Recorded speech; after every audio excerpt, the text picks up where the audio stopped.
What's really good, everybody? This is Nathan Albach, and welcome to the podcast where we get into people's stories and go down a bunch of rabbit holes about what's really good in the world. Can never say it seriously. I got no special announcements right now, so we can just jump right into this thing today. For this episode, I sat down with a childhood friend of mine, Jon Moyer, and it was a grand old time. Jon shared some of his story from growing up in an adopted family and just how he's learned to process and understand his personal identity. He was born in Honduras, and the community that we're both in now outside of Philly is predominantly white and affluent. So we got a bit into some of the cross-cultural elements there. We also talked about his struggle with addiction over the years, which I really respect, just because I know it's no easy thing to be vulnerable like that on a public platform like this. I always joke on this thing about just how scary it can be to publicly express your experiences and opinions today, when it seems like all of us are just way quicker to judge than we are to understand.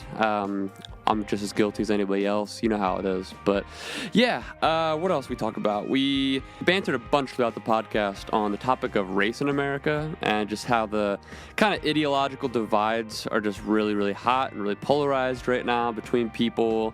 And we also got into, of course, some MMA and jiu-jitsu. Jon's a practitioner of those sports. And we also talked about religion and a bunch of other stuff. So it's always hard to summarize these things. It's like, how do you sum up a 2-hour conversation? I don't know. But yeah, anyway, as always, I really appreciate any feedback you got for me or for the show. I'm available on every social media platform if you search my name. And please smash that star review button on iTunes. 5 stars if you really dig it. I mean, I'm up for honesty though, so if you don't think it's a 5-star podcast, whatever, that's on you. I understand.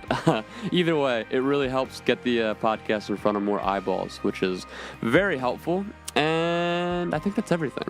Jon's a super endearing and just genuine guy, and I'm really glad we got to have this conversation, and I hope you get to take something from it as well. Now let's get into what's really good.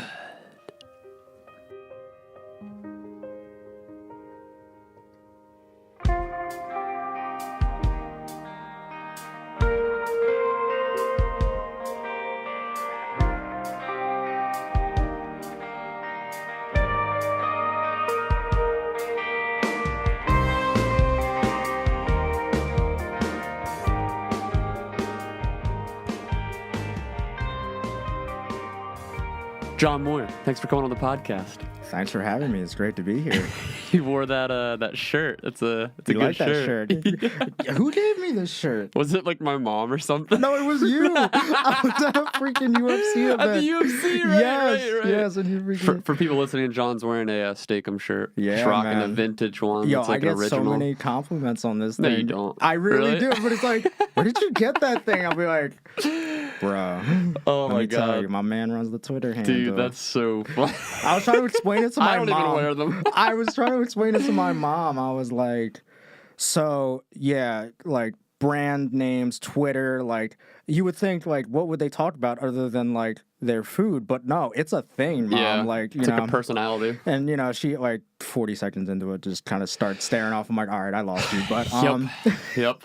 Dude, that's like but any... it's a funny. I mean, hey, it's great. It's weird times, right? It really is. Like everyone's doing weird stuff. Like I just can't. Yeah, and I think I've seen even you post too, and I know you see me posting a lot of memes and stuff like that. Oh, There's so yeah. many layers upon layers of like social media, and it's just like, I don't know, you just either get it or you don't. Yeah, and the subcultures are amazing too. Like maybe Love the it. style of memes that you're into, maybe I don't know as much about. So when I see them, they really get to me, and like I die. You know what I Yeah, mean? Like there's all these exactly. different kind of like weird genres of the humor, and it's always a fun time. I love it. But yeah, man. I mean, we were just talking before we started recording. It's crazy that I've probably known you longer than I've known most people in my life. I want to say, is it kindergarten or was it first grade or second grade? I want to say kindergarten, actually. Going to a Miss Gerhardt's bus. Grace Christian, and you went to, was it, we shared a bus, right? Yep, Penview. They dropped you guys off first at Grace Christian, and then they dropped us off at Penview. So crazy, man. I know. Yeah, we were joking before. Like, it's my memory. Like, I remember you bullying me on the bus a little bit. And like, me and my brother here. Like, I have an adopted brother as well who's 6 days older than me. I mean, we come on the bus, these little brown boys, and we got the bowl cuts. Bowl cuts. Yes. I mean, we all had the bowl cuts, but I mean, we really rocked it. I just don't remember bullying. I remember beating up on my brother. Yeah. You know, poor guy, but apparently it's extended up. Who knows, man? Memory is so fickle in general. Like, I can't even, like, the things I remember from between first and third grade, it's like all a blur. Like, I remember the weirdest stuff, like being bad at violin. And I remember Tyler Jones. Do you get this story? Oh, man. I've wanted to have Tyler on the podcast forever, but I don't know if he'll come on. But yeah, in third grade at Grace Christian, I remember him and his older brother Brandon, they were new to the school. And I'd been there since kindergarten. And, it's a private Christian school. Like, we're all like a bunch of yuppies. Like, I was 7 or 8 or however old I was. And Tyler Jones comes walking onto the playground, like, his first day of school. And, like, we kind of had, like, our little cliques, you know. And we're standing in a little huddle of dudes. And he comes over and he's got the bags under his eyes, you know. Like, even that young, because he has, like, the, what do you call it? Like, lactose intolerance. Oh, it's like a real thing? Yeah, I don't know what it is. He doesn't really know either. Because he thought it was gluten for a while. I don't know, but he kind of just like naturally had the bags there, and he looks like a hoodlum. Like, he's got like that look to him, and we see him. He's walking over to us, and we're just like huddled together, and he's just like, "Hey, any of you guys want a cig?" Dude, third grade, like, it was him and his brother Brandon. Like, they'd get him from some guy at a convenience store. And it's so funny thinking back at that time. Like, we were children and still friends. Wild. Like, we're all still friends. Right.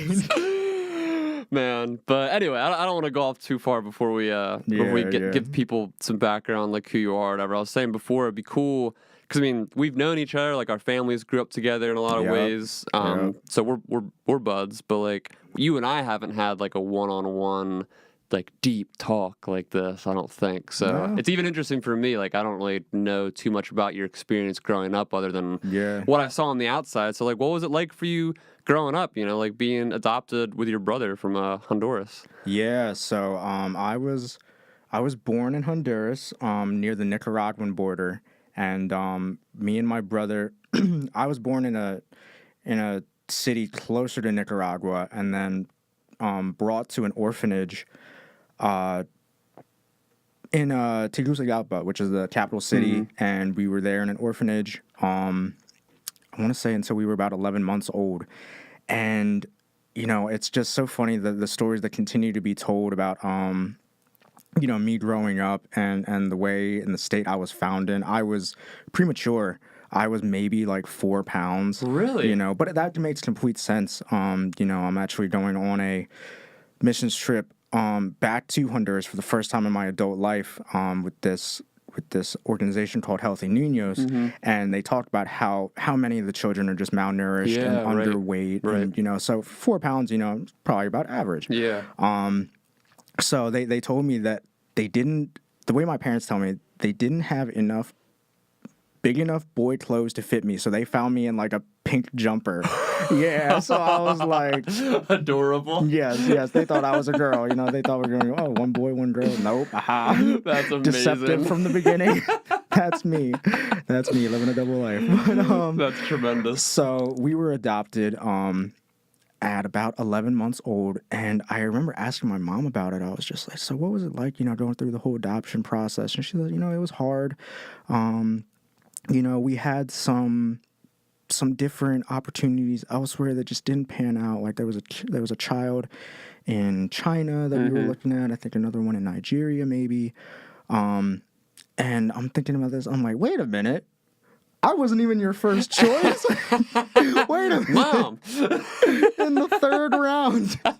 Jonathan Moyer out of the Tegucigalpa, Honduras. It's like, hi, I got the name called.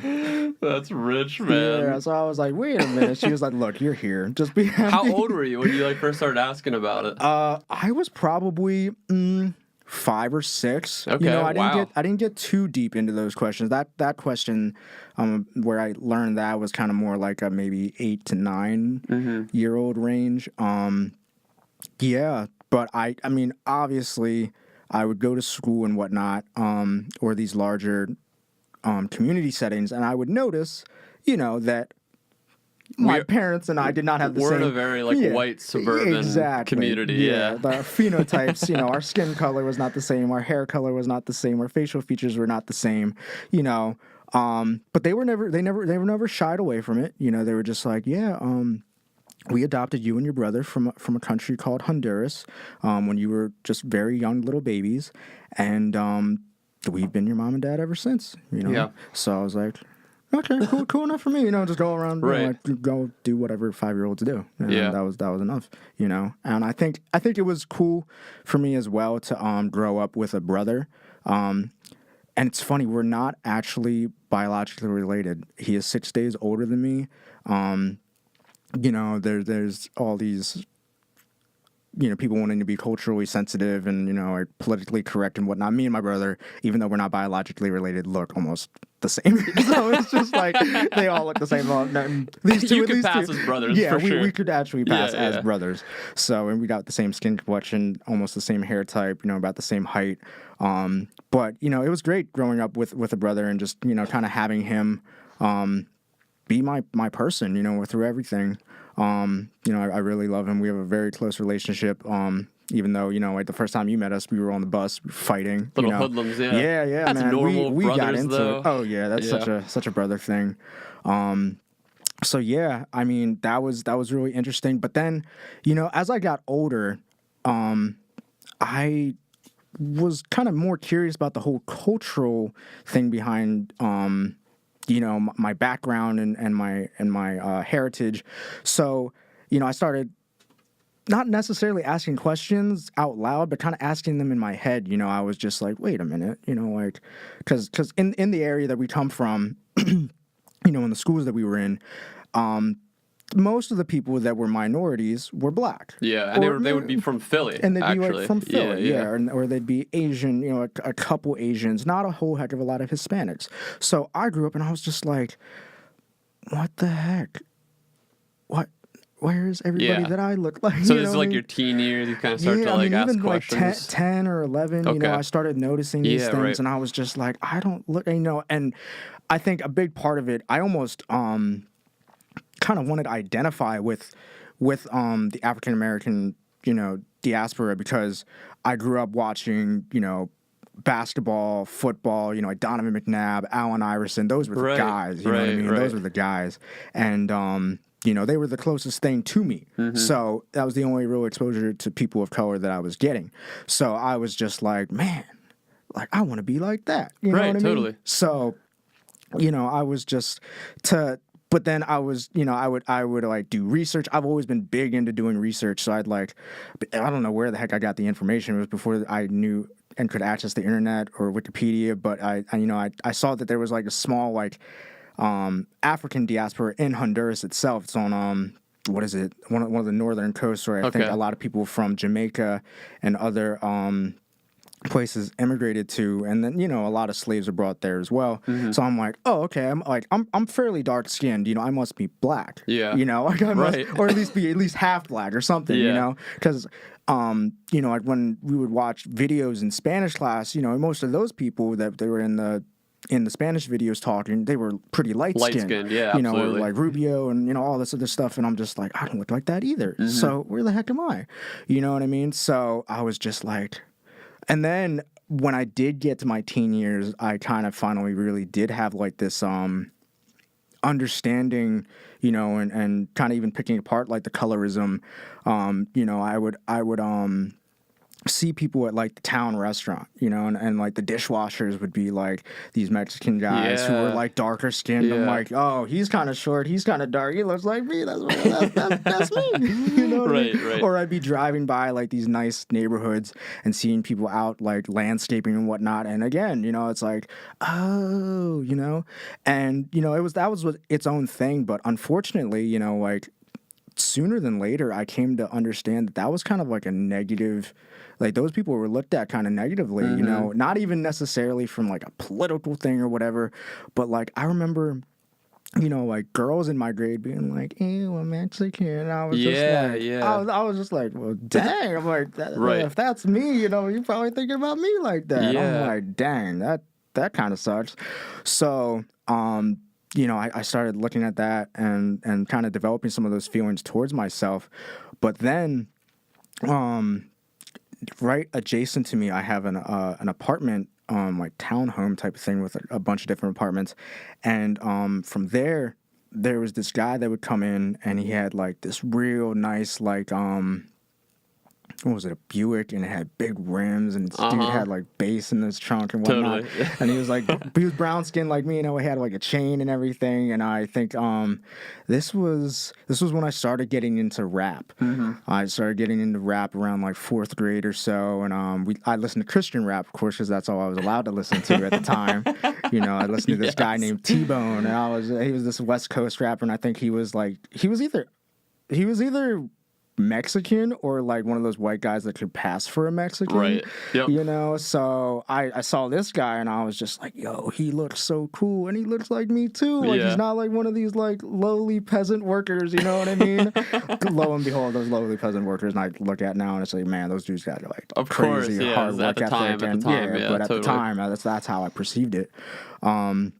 So, you know, like, I wanted to be his friend, and I would always be out, like, playing basketball, and he would pull up, and he'd be like, yo, what's up, man? What's up? You know, and, you know, like, dap me up, and I would feel so cool. I was just like, yes, like, this is validation from my color and my culture. And this is, like, 4th grade? Yeah, this was probably, like, 6th grade or 7th grade, yeah. And he had this son who was, I want to say around 2 at the time, because, 20, I just recently seen him. He's 16 and I'm 26. So yeah, I was probably about 12 and his son was around 2. Okay. And we had this trampoline in the back that I would, like, you know, go out there and like fantasize about, you know, like jumping around like I'm Allen Iverson, dunking and all this stuff. And this little guy would come up and he'd be like, yo, can my son play with you? And I'd be like, yeah. You know? I was so excited, like, yeah.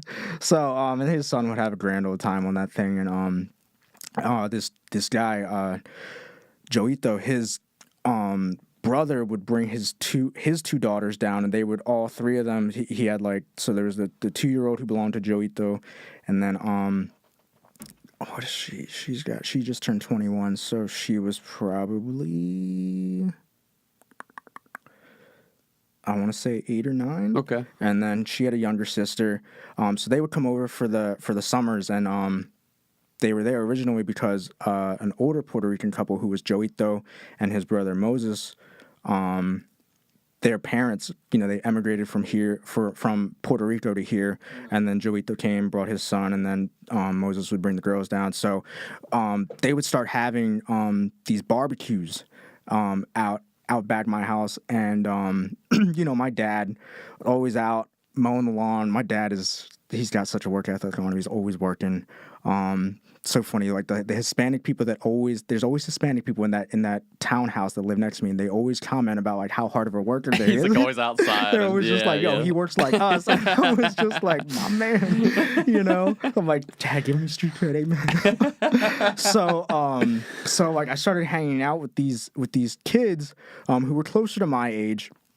But then, you know, I grew up, maybe it was to about like 14 or 15, and I was starting to become like a younger man, and, you know, from having these good relationships with these kids and their fathers, you know, they would start inviting me over to the barbecues and whatnot. And it was a grand old time, man. I loved just being around the Spanish, hearing the music, you know, the food. Was that like your first experience in that way? Yeah, it was great. They totally put me on too. And you know, I'd always kind of wondered if I was gonna be, accepted or not. You know, like if I was like, and they totally knew I was a square because I was at that point. You know, I was totally like a try hard. You know, I would like rock the jerseys. Well, I was gonna say too, and being raised by white parents, there's like that weird cross cultural element where like your vernacular and like the way you speak and whatever, it's like there's like that mix where like you're caught in between, and then when you're with them, it's like, oh wait, I want to sound like this, but I don't, so I'm trying to sound like yeah. So I picked up on like just a lot of the vernacular, and I'm naturally introverted, so, and that coupled with the fact that a lot of these guys were just speaking Spanish, I was just quiet. I was just like soaking it all in like a sponge and just being like, okay, that's how you say that word, that's how you move, like that's how you walk, like all these different little things, you know, because I think me as a person, I just observe people and I pick up and I read them, and I love doing it, just kind of figuring out how to be like different people.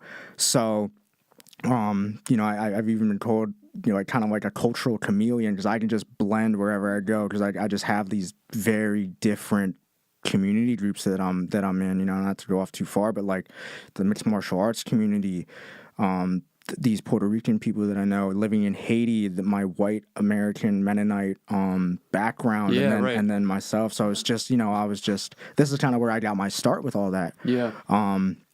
So, you know, I would come through and, you know, like the older, like Spanish ladies would want to dance with me. So I'd be, like, it was kind of embarrassing, but I was just like, hey, you got to learn somehow. And I wasn't going to tell her no, you know? Yeah, right. So, but, you know, they totally accepted me. Like the set of parents, the grandparents who had originally moved there from Puerto Rico, didn't speak any English, but they were just, anytime I would come through, they'd give me a plate, give me a hug, give me a kiss. And I was just so different than what I grew up in. Not to say that my family wasn't loving, there most certainly were, but it was a different kind of expression of love, you know, and I continue to think about that, you know, like my dad being the hard worker that he is, you know, he'll work for you, he'll do something for you, and he loves this iPad that he has. He's had like 3 of them, and he'll just give it to you. He'll just be like, you know, like anything I get, I'll do for you, or I'll give to you, I'll share with you. And then my mom is another like doer. She's just, you know, like she'll do something for you, like she'll pick up on like something like a need that you have or whatever from you talking to her, and then she'll do it for you without even like asking. You know. But I guess like the more passionate, you know, kind of stereotypical physical expressions of love that are enveloped in the Latino community and the Latino way, I was just, you know, for.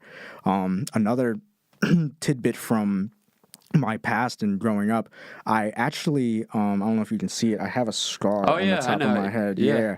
So I had this benign tumor when I came over here when I was adopted.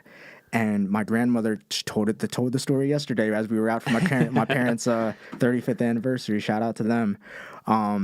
I had this benign tumor, and they had to take me, I guess before they got here, to this doctor in Houston, Texas. And, you know, like my parents were with me, my grandparents were with me on my Moyer side. And I was just, even from then, like I was just quiet. I didn't say much, didn't like not even make like baby noises a lot. I just kind of like observed everything, you know? So they brought me there to get this thing removed. So they plopped me down in front of the doctor, and the doctor down in Houston, being a large Hispanic diaspora area, started speaking Spanish to me. And my grandmother would just, every time she's just like, yo, your eyes lit up. You were just like, I understand what you're saying. Yeah, you know? And it was just like, so I think in that same way, when I started going to those parties and those barbecues, it was just like something within me like lit up, you know? Yeah.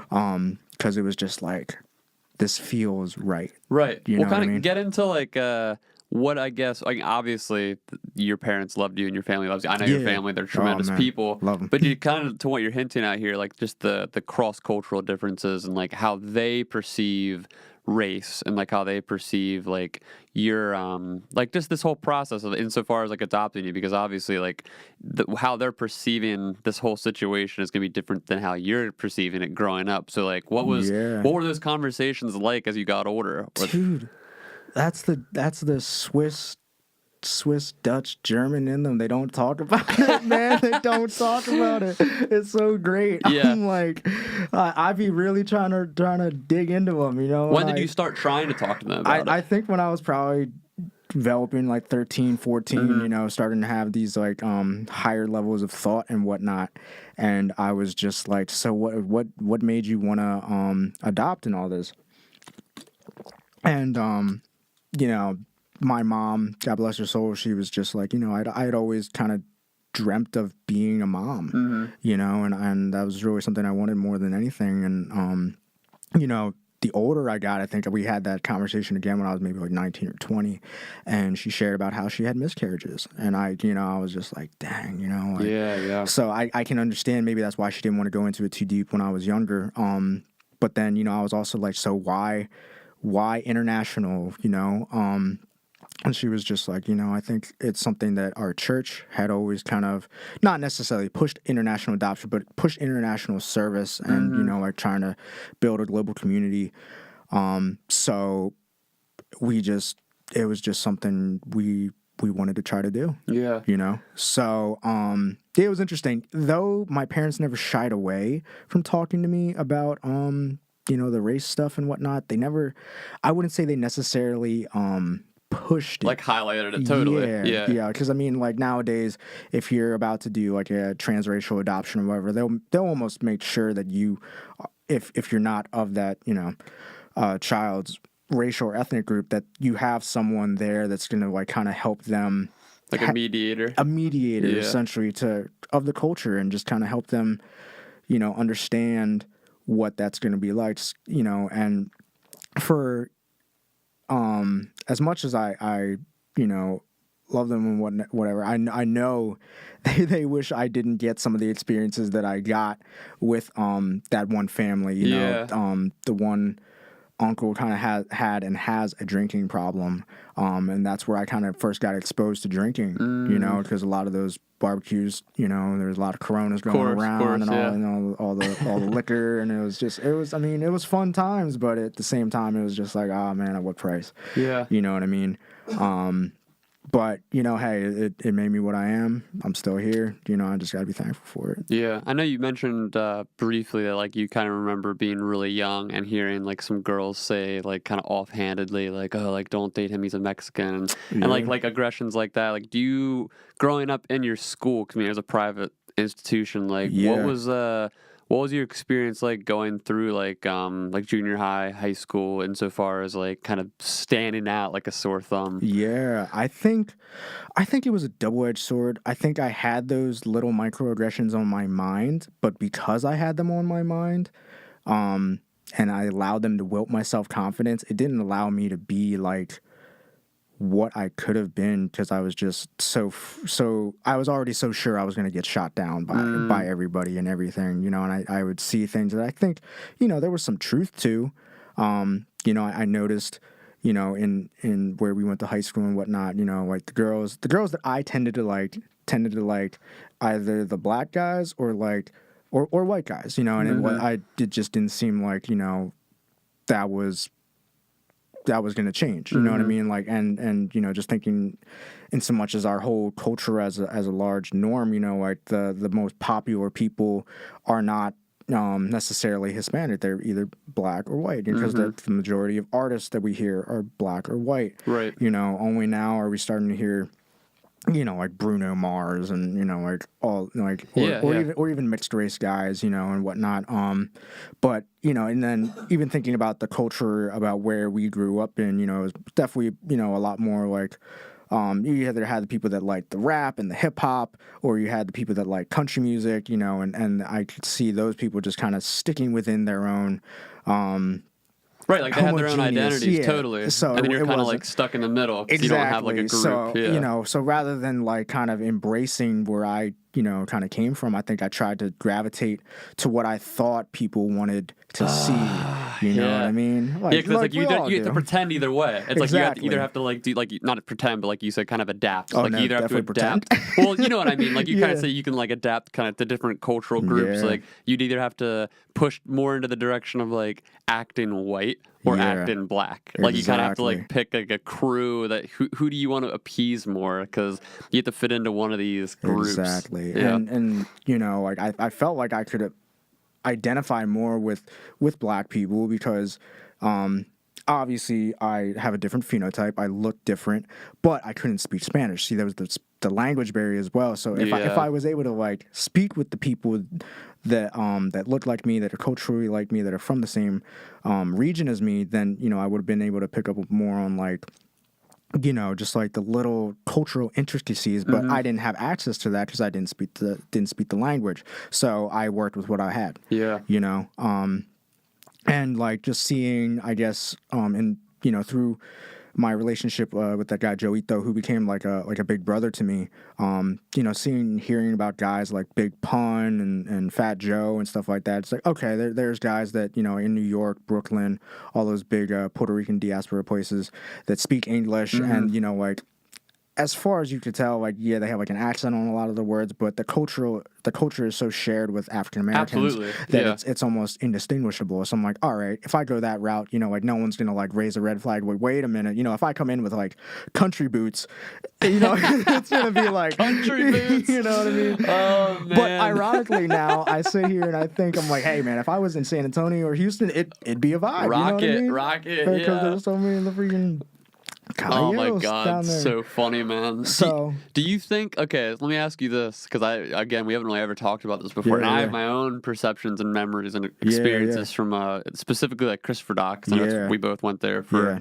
I was there for 2 years, and you graduated from there, right? So you were there for all 4 years. What was your? Did you? I should say this, just flat out. Did you experience a level of racism there from your peers that was like notable, or did you feel like you kind of got along with the people for the most part? I feel like I got along with people for the most part. Yeah.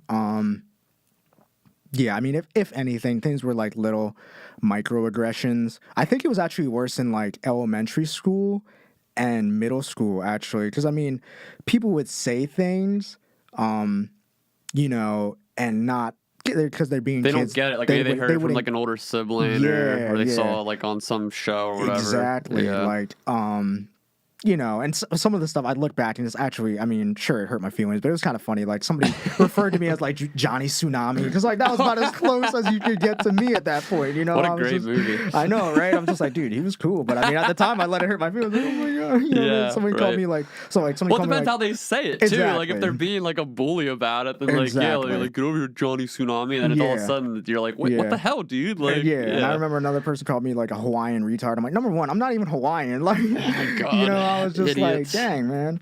So, but I think too, I was non-threatening as well. You know, like I knew how to like kind of fit in with places, and I even still do. I mean, you know, I don't know how much you remember, but I've kind of always been known for my ability to just kind of make a witty comment. I was just gonna say like that. Well, that's why I asked the question, because like at a face value, like if I'm going back in time and I'm planting myself at Christopher Dock with us, I can definitely think of us being in the same room, where maybe it would be directed at you or be directed at someone else like of color, like Chris Parks or something that was like that was there. Like I'm trying to think, like, and I can remember certain like just blatantly like racist things people would say, but you were very like, you just rolled with it. You know what I mean? Like you were just very like, you just brush it off. Like I never felt at face value that you were like, I don't know, like damaged or hurt, but that's why I'm asking. It's like, I don't know what's going on internally. All I see is the Jon Moyer who's like makes a joke about it then and then like walks off. So. And I mean, if you, even today, people are just like, yo, you're so self-depreciating at times. It's almost kind of concerning. You know what I mean? Like, well, it makes people wonder. You know what I mean? Does. Yeah.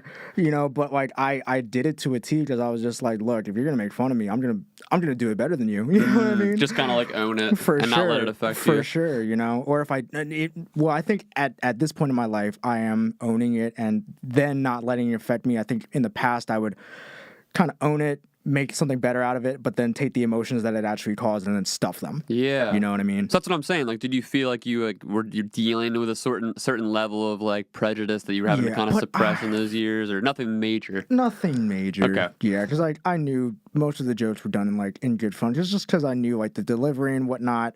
It was just like, yeah, like you're saying that, and you probably have, like, looking back, like you probably had some ignorant attitudes, but didn't we all at that point, you know? It is tough to like think back to that time period, like just prior to the almost like the mass media machine of internet, because it was the humor. Like I remember even being like on Xbox Live and like N-words are just flying. You know what I mean? Like people just don't.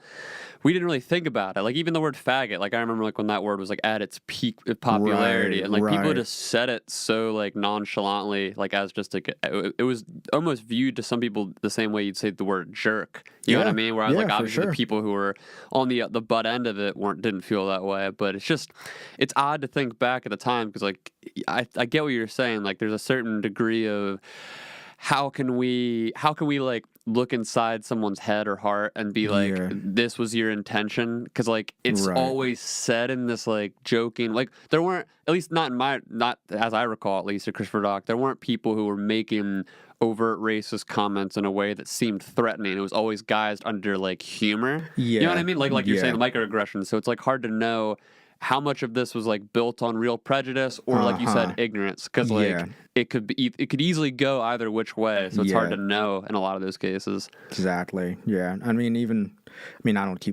don't necessarily like purposely keep tabs, but I mean I keep tabs on people, and it's memories, just like, but I mean even now it's just like, you know, I still have some of those people on Facebook, and it's just like if I see like certain jokes still, it's just like, all right, you might have just really had something. Dude, tell me about it, man. There's some of those guys I know that still post certain stuff, and I'm like, man, like, dude, you are a grown-ass man. At this point, like, what are you doing? Like, you have no excuses today. All right, exactly. But at the same time, I'm like, man, like, I got to think about where we're from, the type of people that we grew up with, you know, type of attitudes that you know, are just kind of getting highlighted, you know, the closer everything is coming together, you know. It's cultural context is so important in that way, because it's like this is the biggest issue I think that we're facing. Like you and I haven't really talked about this extensively, but just with the conversation of race at large, and most of it's almost all of it's happening over the internet at this point, and that comes with obviously its own set of countless issues. But just specifically how like those conversations are happening on an internet level, and you have the people who are super, whatever you want to call it, tech affluent, who are just like online all the time. They're paying super close attention to all the arguments, and they're following the public intellectuals, and they're learning, and they're like, oh, I gotta be woke, or I gotta like learn how to say this right, or I don't want to offend people in this way. And you have those people who are keeping up with it, but then you have the rest of the world, which is most of the world, who just kind of like they see it on the sidelines. They see like maybe like a police shooting happens or something like that, and then it blows up in the media, and they might see like a thing on the TV or thing on their Facebook page, and then they kind of just like go back to living their normal life without analyzing it any deeper. So you have this like broad, you know, chasm between like the people who are trying to like learn more about race relations and like the cross-cultural differences we have, and then the people who perhaps grew up in our area, in large part at least, who maybe aren't necessarily overtly prejudiced, but are also willingly ignorant to a lot of these issues because they don't see it as part of like their just day-to-day life. Like it isn't relevant. Like they're surrounded by fellow white people they grew up with.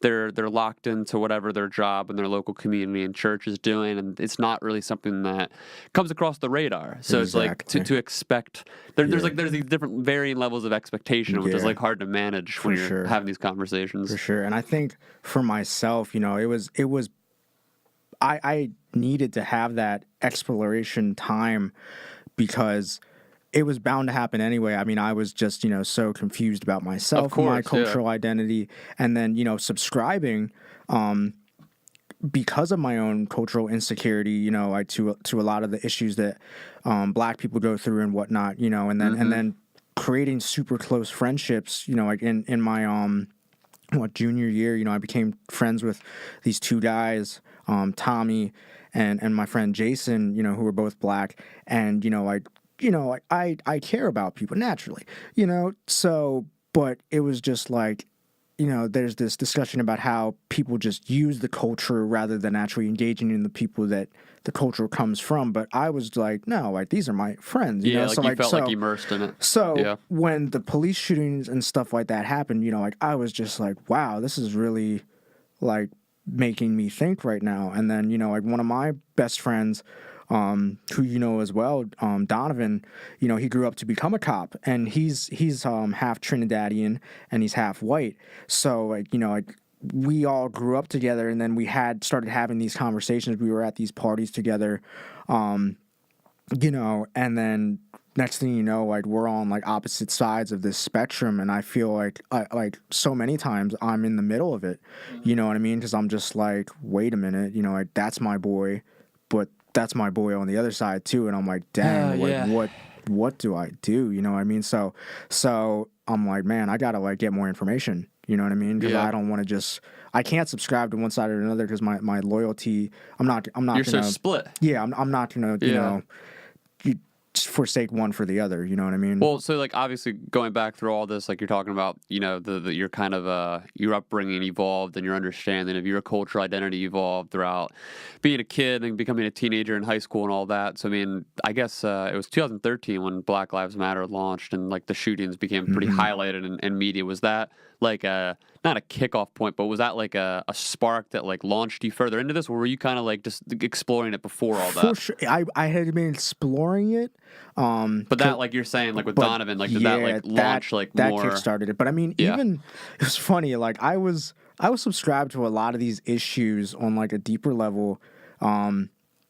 Even deeper than I thought about. There was this guy in New York, I believe his name was Sean Bell, who got shot up like 42 times or something. It was something ridiculous, and I had to like look at it and be like, yo, how is this not news? You know what I mean? Yeah. Or like I would look at I remember this one art project I did Huey Newton. I think it was because I had started watching the Boondocks earlier, and the one character was based off Huey Newton. So I looked into him like, oh, this guy's like, this is pretty crazy stuff, you know what I mean? So I started, like really getting into it, because I like to like analyze things and dissect them, and but it led me to like like really finding the heart of the issues behind the comedy. Yeah, right. And given that I love laughing, I love comedy, I was just like, I'll laugh about or laugh in the way I guess these things are satirized, but I really want to get to the heart of the issue as well, because it affects people that I know. Right. So like stepping back just from like a strictly, no, not strictly, let's say like a political / religious identity. Like growing up, obviously, I mean, I know your family and they're pretty conservative Christian folks. So, like, did you, going through like school and all this, going to like the private institutions, like, did you ascribe fully to their worldview, and then did that like shift over time, or like how did your, I guess, views on like religion and politics shift from the time like you were younger growing up with your family to I guess now? Like was there like a pivoting point, or or was it just kind of gradual and like you just kind of were figuring out alongside this more like cultural ethnic stuff? Right. I think it was kind of more gradual and figuring it out as I went along. I definitely didn't subscribe to I guess the political point, because as far as I knew, the two kind of were really their separate thing, and maybe I was doing that in naivety, but like it was just like church, and church. What I think of when I think of church at that point was just like service. You know what I mean? I thought about all these mission trips our church was always going on and how I wanted to be part of them and whatnot. It wasn't really politicized, obviously, the way it is now. But then like I got into I got into college, and like I started noticing like I guess some of the attitudes that were being displayed either via social media, because social media was a thing at that point, and I was just like, like then it got harder, because I was just like, man, like I don't agree with some of the things you guys are saying, man. So, I got to college and I studied sociology, and that was a lot of kind of like we talked about, like identity politics and whatnot, and just seeing just the chasm grow and grow and grow, and I was just like, man. Because sociology, you're taking like a lot of classes that are like specified on race. Race and like, gender relations, like Latin America and the Caribbean, and but then I really liked being in Miami for that, for the reason that I didn't come away from it demonizing my own country of America, because you can look at the Dominican Republic, even Puerto Rico, and just the level of colorism that goes on there.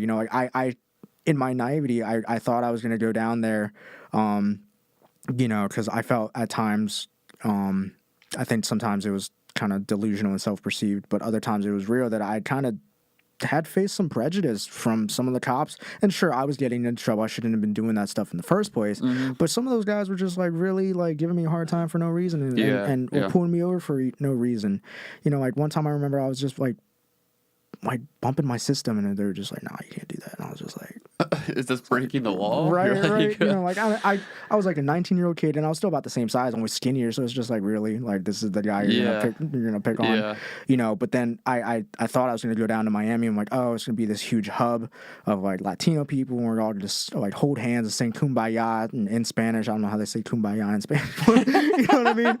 But like, I thought that's what it was gonna be. Yeah, right. But I got down there, and like it did not take long to figure out, the Cubans feel this way about the Mexicans, and the Mexicans feel this way about the Puerto Ricans. And I'm just like, are you serious? But I was just, and then seeing the intersectionality of like the colorism and the nationalism, and I'm just like, we're all the same the world over, man. Yeah, we really are. Yeah. So I took it all with a grain of salt. But I think that helped shift me back to like the center where I kind of am now, and I kind of appreciate being here, because I don't want to be too far one way or the other, because again, like, my loyalties lie on both sides, and I'm it's part of who I am to just kind of be a good friend and not I give up someone for the sake of something that I don't even necessarily subscribe to. Well, it's fascinating because growing up in this sort of this community that we live in currently, I mean, it is a very conservative climate, and like obviously like on the level of conservatism, there's a lot more focus on individualism and like just kind of doing things on your own, like making something for yourself and all this. And it's like, so I remember growing up, I mean, it goes back to the whole attitude or conversation on like color blindness. It's like, oh, like I don't see race. Like it's this whole idea of just we're all individuals. Like we just got to be loving to each other. Don't hate people, blah, blah, blah. And there is like the whatever you want to call it, like the justified part of that idea. Like it's true. I mean, like that is like in some utopian sense, like we want to look toward a future where we can like just accept people for who they are and like not worry about this stuff. But then the other side of that coin is what you're talking about. Like when you get into the more identity politics, you start to study and understand how these groups entwine with each other and the different power dynamics, and how just like with your personal experience, like you realize how, like, listening to you talk about it, I mean, it's a very real, tangible thing to have a group identity experience. And I think it's really hard for people like me who grew up white in a white dominant community where being my skin color is the social norm, so everything feels normal. So like when I look at you, it doesn't feel like I guess because I'm not prejudiced, but it doesn't feel weird that you're different. But I think the problem with that mindset is that it's seen through a lens of being a majority person. So like I have like the privilege, for lack of a better word. I hate how that word's kind of been like hijacked for political purposes, but it's a good word in this sense. Like it's definitely the privilege of growing up feeling like everything is normal and according to me. Like I get to look at all the movies and the TV shows that I grew up watching, it's all white people. Like I get to grow up like listening to all these like big top charts artists, not all white people, but you know what I mean? Like most of them white people, and like most of the people in like politics or commentating, like it's people that look like me. So like when I identify with it growing up, I don't see anything. I just see what is considered normal. But like for you, growing up in a community where you're seeing the same exact thing, you're like, wait, I don't identify with this. Like, I don't look like this. Like, you can try. Like, you're saying, like, when you have a family and a community, it kind of pushes individualism and pushes this idea that we're all, created equal and everything, which is fantastic. And I love the sentiment behind that. But at the same time, like, there's always been that part of you that's pulled you in the direction of, like, I love my family. I get what they're trying to do. But also, wait, I'm not like them. I do relate in these other ways. I do have a completely different cultural context. I am being treated, even if it's subtle, like in these very different ways that like the just day-to-day people I know aren't being treated. So that's a very sticky space to be in, like between those two worlds, because they are both your realities. Like you're not like abandoning your family and your community to go like live in the city and like not worry about those like dumb people anymore, and just vice versa. You're not like hanging at home completely ignoring all like the race politics and everything and being like, oh, well, I don't need the complication of that. Like you're trying to swim down the stream. But I really love it because it's allowed me to be able to talk to just about anybody, you know, and really relate to them. You know, share what I've learned from other people, share what I've learned from God, share what I've learned from my own life, you know, and it's been beautiful, man. You know, just I mean, again, going down there, I realized I was exchanging one level of anxiety for another. You know what I mean? I was just like here, like growing up here in Pennsylvania, it was just like, like I don't fit in, but it's like I'm normal. I'm used to it. Like I'm used to being the marquee guy. Yeah. But then I got down there, I'm like, oh, I am that majority. But I didn't grow up like you guys. I'm not like you're still on the outside. I'm still on the outside. Yeah, right. Ironically, the most comfortable, or I think about the most comfortable I've ever felt was the year that I spent in Haiti, because like nothing was expected of me there. You know, I wasn't some white guy coming down there, but I definitely wasn't a Haitian either. Yeah. So like there was no expectations, and I had no expectation for the language, for the culture. So I was just allowed to just kind of like be and pick it up as I went, rather than, and it's not like, you know, like there's like a different Latino god in the sky, like, you know, like with a clipboard, like, oh man, you know what I mean? Like, right, you're not, of course. not measuring up, but in my own head, it's just it's that pressure. Yeah, and you're always gonna measure no matter what. Yeah, of for course. sure. But, you know, like in Haiti, it was just like, there was no expectations of me. So I was just kind of allowed to just kind of be free and explore that. And I really loved that. I really cherished it. So I look forward to, you know, going other places. I wanted like to go to maybe like Southeast Asia at some point, you know, because even though I guess I look, especially like Filipino, and what I've been mistaken for Filipino a few times. But, you know, that's another context where I'm not going to be expected to know the culture, know the language, you know what I mean? Whereas I do feel that anytime I'm in like an Americanized group of people or a Latino group of people. So what do you view, I guess, your for lack of a better word, your role as? I mean, I don't necessarily mean this in the context of a job, but just like as a person who kind of surfs this line in a way, like do you view, like, and you're speaking about going to other countries and learning about different cultures and all that, like do you view this as more of like a self-exploratory thing, or do you view this as like you're taking in information to then use it towards some means to an end? Yeah, I think kind of both, to be honest. You know, like I'm still a Christian. I look at people like Moses in the Bible and how he grew up privileged in an Egyptian home, but saw his own people suffering, and he was just like, man, something's wrong. Something's not sitting well with this. You know what I mean? Like I got to do something. And I think about, you know, the percentage chance. I don't know how accurate the study I saw and looked up was at the time, but I think I saw it was like maybe 70 or so adoptions out of Honduras at whatchamacallit, at the year that I was taking. And it's just like 70. So I'm just like, man, that's such a minuscule number. Like, man, it's like I'm here for a reason. Yeah. And I think just with the personality that I have, the experiences that I have, you know, like I want to learn more. But then I realized that, you know, when I talk to people, they're just like, man, you're good at like relating to people and listening to people and kind of making connections between like, you know, and recognizing patterns and whatnot. And I'm like, I love this, man. It's cool to figure out. But now I'm like, man, if I could use that to just kind of like build bridges and kind of like even like a brain, you know, like create neurons between this whole think tank that is the world. You know what I mean? I'd love to do that, you know what I mean? Especially if it means more peace, you know, tranquility, and just, you know, like understanding between people. Why would I not do that? How well do the conversations typically go that you have on these topics with other people? Do you seek them out in a way, or is this kind of just like a passive thing? They sometimes I seek them out. Other times they just kind of happen organically, and I really appreciate that about them, because people just kind of ask me about my life, like you're asking me, and they just kind of come up. Yeah. And be like, yeah, man, like, because I understand the fear, and I feel like we're either driven by either fear or love, and just about anything we do, and I just hear so much fear, and hate and anger, and that stems from fear.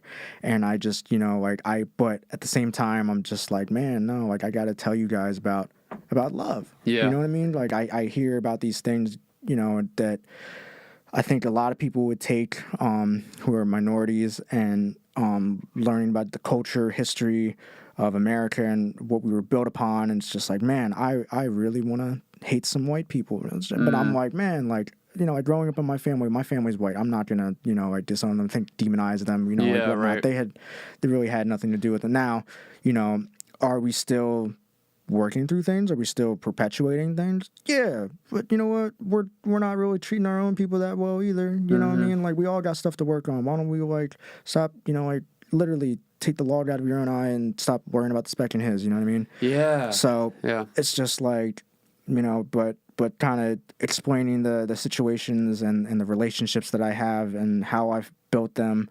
It's going pretty well. People are just like, wow, that actually works. I'm like, yeah, it works. That's great. I mean? Try it. Yeah, it's so tough around specifically the topics of like race and ethnicity and all that to get anywhere with this kind of like paradox, like you listed out, the fear versus love rhetoric, for lack of a better way of putting it. It's tough to address it in what I would consider like a cultural context versus like an individual context, because I feel like, and you kind of just alluded to this. I mean, there's this element of what identity politics is. I mean, just at its face value, which is just kind of the focal point of a given identity group. Like, there's white identity politics, obviously, which is more like white, like far right, like white nationalism, and like and all that stuff. And then there's just any given one. There's gender identity politics, there's black identity politics, etc. And the purpose of identity politics is to single out, an issue within a certain community, point it out and be like, hey, this is something that needs to be addressed or highlighted, which is different or separate from the broader culture. And like, this is what's going on. This is how it relates to the other parts of the culture, and let's work on it in some way. And obviously that can that can go one of two ways. That can either work toward the benefit of a society by being like, oh, here's like a gaping wound in our culture. Let's heal this wound. Or it can divulge into hate and and separatism, which, I mean, we see this obviously with white separatists and nationalists, but we also see it with black separatists too, which is like, it's interesting because it's like been an increasing thing that I've noted. Like, there's a few black activists that I follow pretty closely online, and the rhetoric I've noticed the past couple of years has ramped up around this, where it's just the idea that, say, like, just arbitrarily since 2013 when like Black Lives Matter started, and then these conversations kind of really took off on like the online mainstream, then to now, it feels like a lot of people, specifically like just singling out the black community. I don't want to speak to like every different like ethnic or minority group, but like I know there's a lot of mainstream public figures who are starting to kind of emphasize separatism in a way, of being like, we need like black only spaces and all this, which part of me when I see it, because like you're talking about like this whole fear versus love thing, like part of me when I see that, it's off-putting, and I'm like, I want to be able to criticize it, because I'm like, wait a minute, this kind of like is starting to look eerily like a lot of the regressive stuff that we've seen in the past, like literal, segregation. But then the other part of me is like, well, hold on, like, is this something that am I approaching this with cultural ignorance? Like, am I coming to this topic not understanding the sort of the plight of Black Americans in the sense where like they feel, I guess, isolated from the broader national community at large already, and like now they're seeking out to preserve their heritage in a way, which I think is, again, it's this weird tension to be in, because I mean, I've heard it described in the sense where if we look back at history, like just say my history, like my personal, like I'm a mix of like German and a bunch of other random European countries, and like I can date back my ancestry to like the 1700s. Like I got documents, I can find out like what people's names were and all this stuff, and I've heard it described where like as far as like what my heritage is, it's very easy to point out. Like, you're from this country, I had like from these types of people, blah blah blah. But with most, not I don't know what the percentages are, but with a lot of Black Americans, they don't have that option because of slavery. So like their history was wiped out. Yeah. In a lot of these cases, where like they can't even go back more than 2 or 3 generations, and if they can, they still don't know like where exactly they came from. Exactly. And there's no like when you think about like traditions passed down, like meat, like recipes, you Yeah. know what I mean? And just like like the things that we consider like the normal family, like, oh, like my dad taught me to do this or whatever. Yeah. He learned it from his dad. Like, there's so much more of like a disconnect, like a wedge Yeah. with the Black community. So part of me, like when I come to this conversation, I look at it and I'm like, oh wait, like my context as like a majority white person, when I view this like idea of separatism, I'm looking at it through a completely different lens of misunderstanding, perhaps, or maybe it's not, maybe I don't know, but perhaps misunderstanding, because their version of separatism, at least insofar as I'm able to understand, isn't the same as like literal segregation or regressively. Yeah. It's more that they're saying, hey, we need to actually like preserve what parts of us that we have, and Right. and for like a future, which is why you see a lot of like in dating and in marriage within Black community. It's like we Yeah. only want to date Yeah. fellow like Black men and women, etc. And so part of me, like, I get that. Part of me is like, oh wow, like yeah, I have no idea Right. what that would be like. I have no idea what it's like to feel like I don't have a heritage, or feel like I'm like in the midst of a national identity that I'm not part of, or that I don't Yeah. have like intimate relation to, and maybe like the only intimate relationship I have to it was my ancestors were slaves.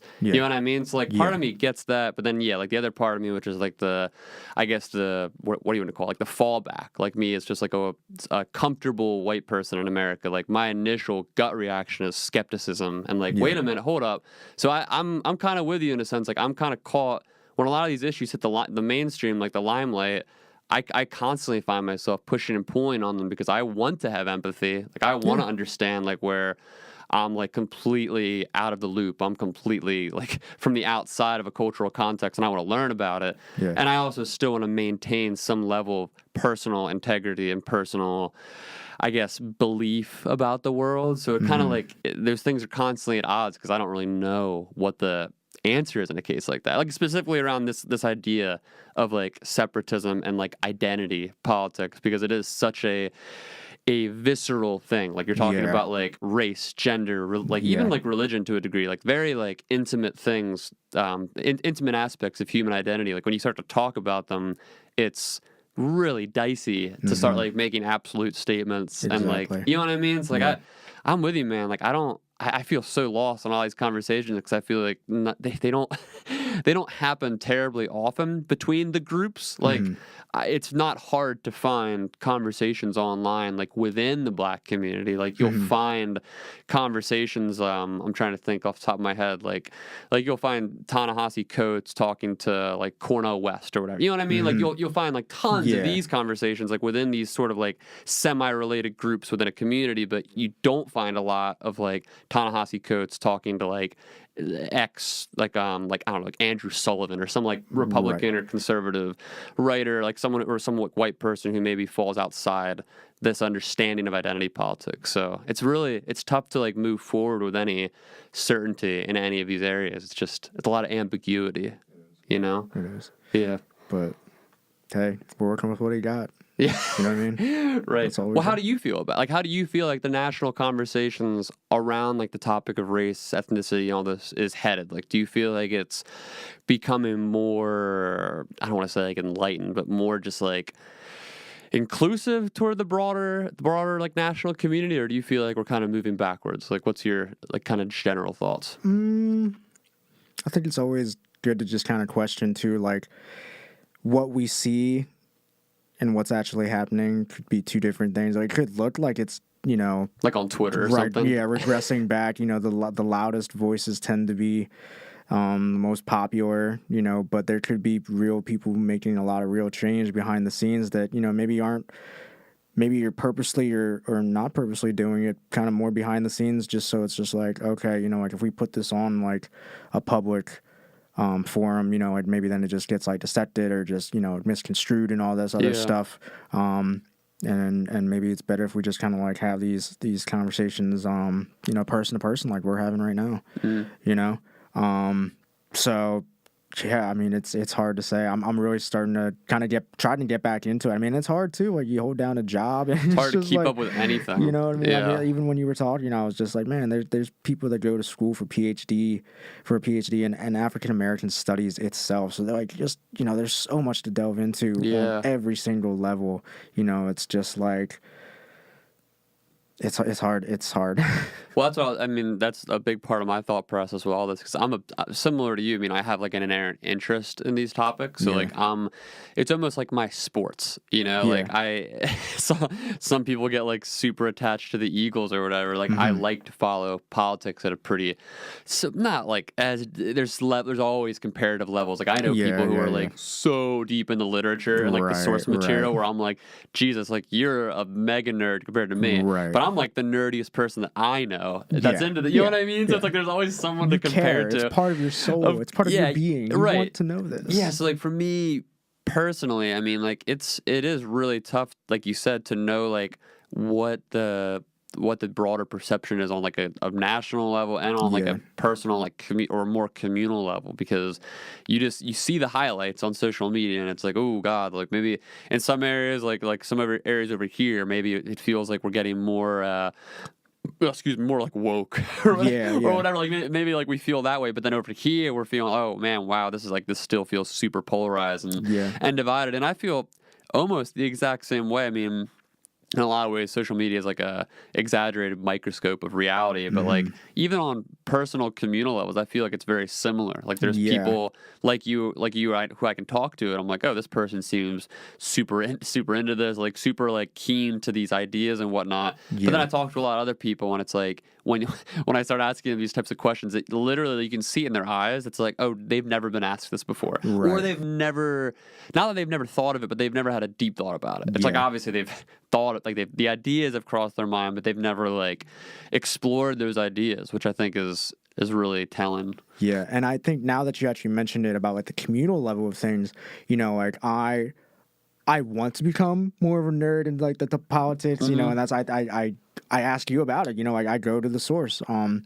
you go to your sources and Right, whatnot. right. But I think I get my information and my perceptions and whatnot through the things that I'm interested in, like Right. anybody else, so like mixed martial arts, like we saw the oh my gosh, I'm blanking on his name. The guy who was it? said Trump told me to not that Derek Russian. Lewis? Yes, The Black Beast? and like how well that was received. Oh, it was so but funny. But like people within the MMA community talking about Russians and Yep. like Yeah. or like Ta-Nehisi Coates, talking like he's doing the Black Panther thing and like just seeing reactions to how his new writing style is and even Captain America or I Right, love right. movies, so like Us and Jordan Peele, and seeing how well those things are received that are highlighting those issues on the race talk, the classism talk, the politics talk, and just that's where I get like my I guess my gauges from,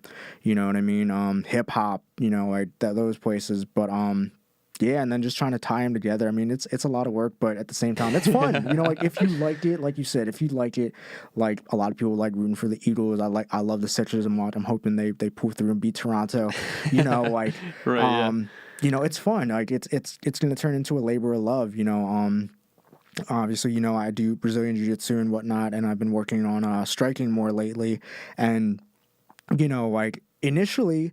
And again, this is where that's why I excel. I make connections. I think about striking, and initially I was afraid to be in the pocket. You know what I mean? I was afraid to have punches thrown at me, even though I knew I wasn't gonna break or nothing. I was just uncomfortable to be there. And I think for a lot of people, like delving into this political thing, it's just like, oh man, I'm getting punched from every single place. You know what I mean? And I have no idea what's coming at me. But then you get in there a few more times, and you're just like, you land a punch, and man, it's not gonna knock him out, but man, that's a moral victory for you.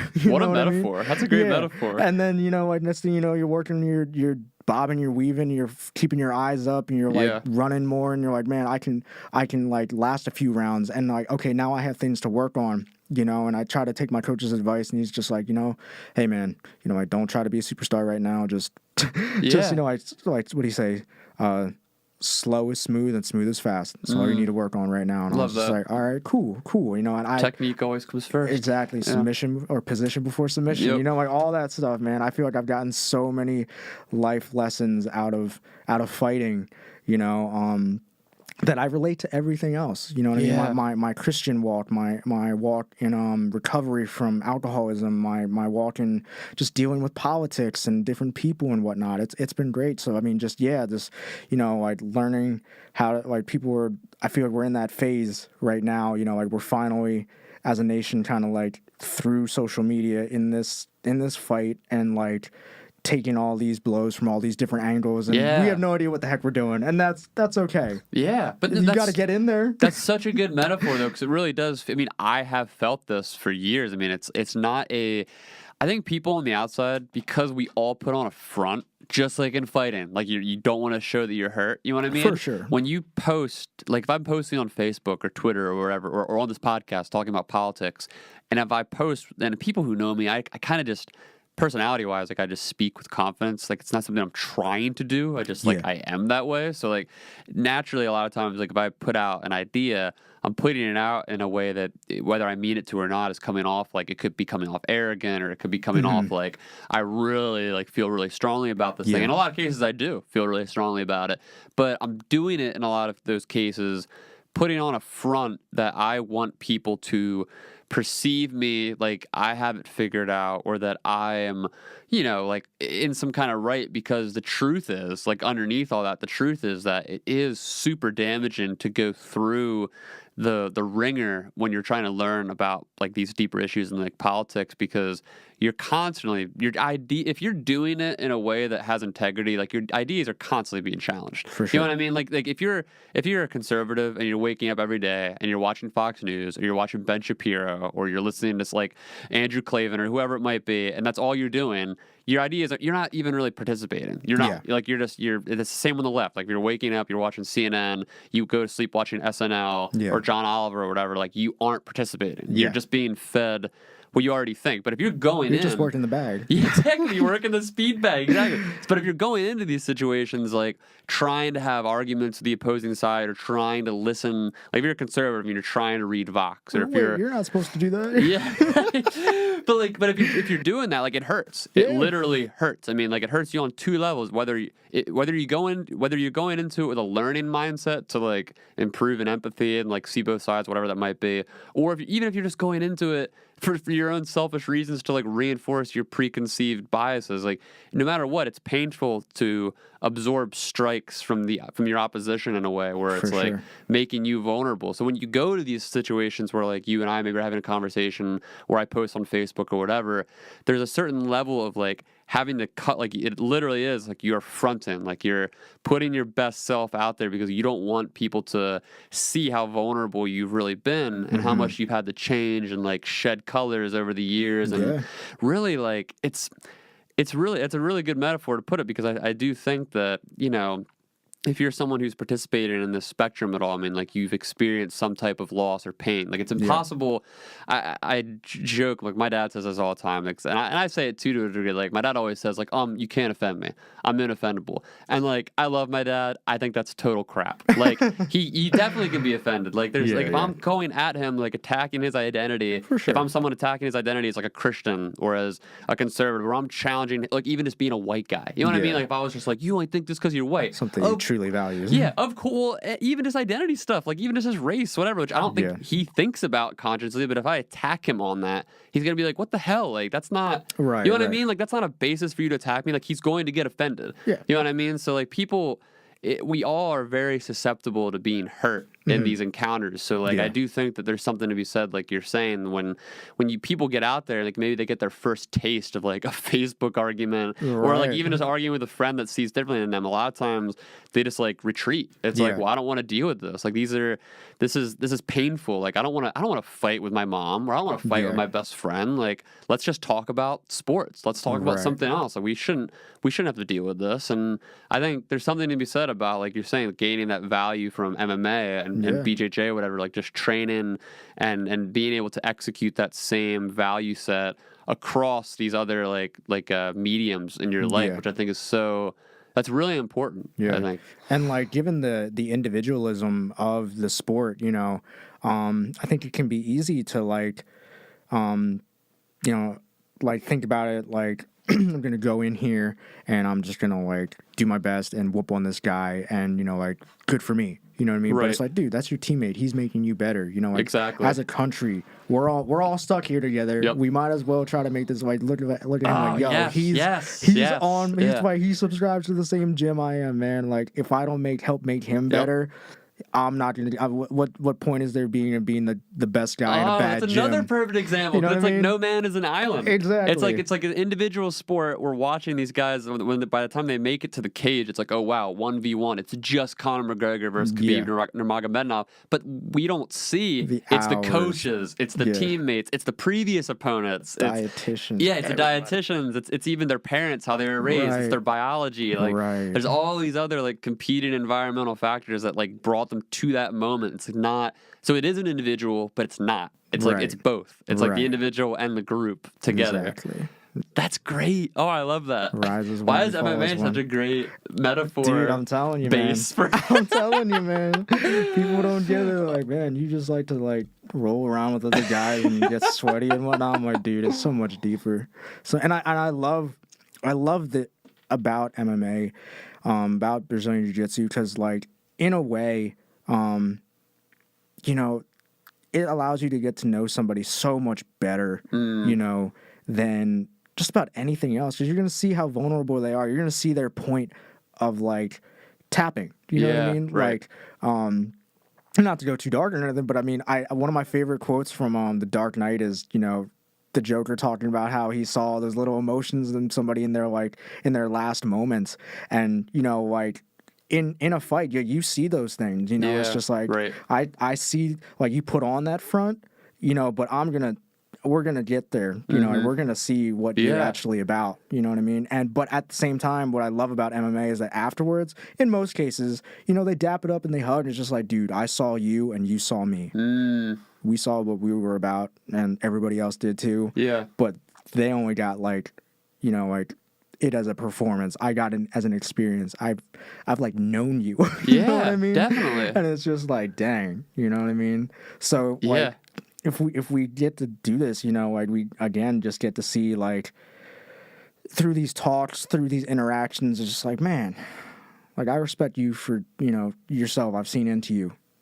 So if we practice that more, and get by, the pride and the front thing of just like not wanting to be hit or like, all this other stuff, and then begin to work on it, see how it changes us as an individual, as a community, and then, prep for that fight, and then go in there and like really think not so much, I think, in one regard about like the end result, because obviously you want to win, but it's like why did you start? Can't control it. Why did you start? I think so many times we have these goals, and like we're so goal focused that we just continue to like settle, so we don't feel like we worked for nothing. But if you think about like why you started in the first place, you'll come out on top no matter what. Yeah. In a sense, I was thinking about doing this podcast. I was also asked to do like a Bible study discussion a few weeks ago, and being an introvert, like I feel like I have a lot to say. I have a story, but I get nervous with stuff like that. Yeah. But I'm like, natural. But I was at work, and I work as a TSS. I'm like a one-on-one for children with autism, and naturally the other kids come up to me. I had this one 6-year-old girl who loves to come up to me and ask me to push her on the swing and whatnot, and I'm just like, how you gonna say no to like 6-year-old little girl? So I'm pushing her on the swing, and I'm just like, man, like this is kind of like an act of service right now, and like like I'm not nervous about this, like I'm just thinking about like, man, I appreciate the little friendship that we have right here. So I'm just like, man, like if I'm thinking about like why I want to do this Bible study discussion, why I want to do this podcast, it's because I love people, man. And it's just like I want to share about what I've learned. And if I feel like if I can keep love and those intentions at the forefront, it'll come out better than me thinking about like, oh, was that perfect? Oh, did Yeah. I land that right hook just right? Oh, did I drop that right Bible verse? It's like, no, if I do it with love, it's going to come out right. Well, when you approach it in that way too, I mean, it's obviously just going back to this metaphor of like even just in training or in a real fight, either or. It hurts a lot less to get punched or kicked when it's someone that you know cares about you. Like if you're Right. training with someone who you've trained with before, or you know, and you're sparring or whatever, and you land punches or kicks or whatever, it's a way different feeling on a visceral level than it is if it's a stranger. Like if it's a Right. stranger, like you're naturally more afraid. Like there's all these like elements of the unknown. It's like, what kind of person am I dealing with here? Like Right. how, when they hit me, like how are they going to feel after they hit me? Are they going to kick me when I'm down? Are they going to help Right. me up? And I think that's a really interesting way of putting it because again, going back to this metaphor of like speaking with the, like, let's just say like the broader community of the world or the country, whatever, because most people, like, let's be real, like most people in the history of ever and the future are never going to be that deeply invested into politics. Like it's never been a majority. It's never going to be a majority. Like most people are too busy. Like they have other interests. Like there's only so much time in the day. You know what I mean? Like everybody's not going to be like some socioeconomic, like whatever, like professor, nerd, writer, whatever. So in terms of like getting them to participate or communicate or progress or whatever that might be, it's better. Like no one wants to take punches. No one wants to step into the battlefield and get hit. But we all do. Like we all get hit, no matter like whether we participate or don't. Like we are all being affected by government policy, and we're being affected by cultural norms, and like we have to get out there. So I mean, in terms of like who you want hitting you, like you want like your friends to be the like I would want someone like you to speak to me about race because I know you care about me versus someone who I don't know who could like then I'm not saying me literally, but just like as an example, like some stranger who could like hurt me. You know what I mean? Like if you're talking to Joe Schmo down the street who's never had this conversation before and it's really intimidating to him, he's gonna be nervous talking about this. And like and a lot of people when they get nervous, they're like we said, dangerous. Well, their base reactions are fear. So it's like they react out of fear. And when people are afraid, they do dumb shit. Like they hurt other people. They recoil. They get reclusive. Whatever. And it's really I've never thought of that as a metaphor. And it's so crazy how many different ways there are to like use it in applicable real life circumstances. Yeah, so.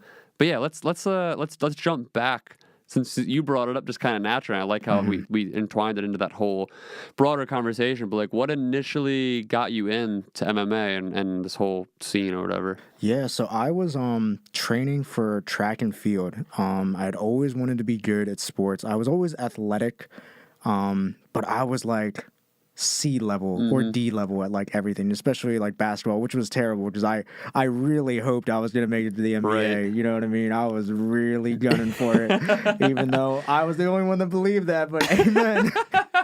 Even Your parents are like, you can do anything you want. You're just like, wait, Mom, I'm not 6'6". Oh my God, no, my mom. I love my mom to death, but she was just like, she knew. She was just like, I just want you to be realistic. That's a good mom. I was like, yo, you know, I would literally get the growth charts from my doctor and be like, man, I think I'm gonna hit like 5'10". I'm 5'6". Oh man, when you're day. a kid though too, it's so rough going through that phase. Of just, So, you're fast though, dude. Yeah, so I was always like quick when I had a reason to be. Now I wasn't very good at like running track just to run track because there was no soul or passion behind it for me. Yeah. You know. And I think that speaks into other things in my life as well. But yeah, I just couldn't run just to run. So, but I was like super skinny at that point too, and like I was like, man, I cannot be both really short and then super skinny too. Like I'm in this track uniform. Up one of the attributes. Yeah, you know what I mean? So I'm in the gym at the Hatfield Athletic Club, and I'm lifting weights. And on the lower level there, they had this boxing and MMA gym.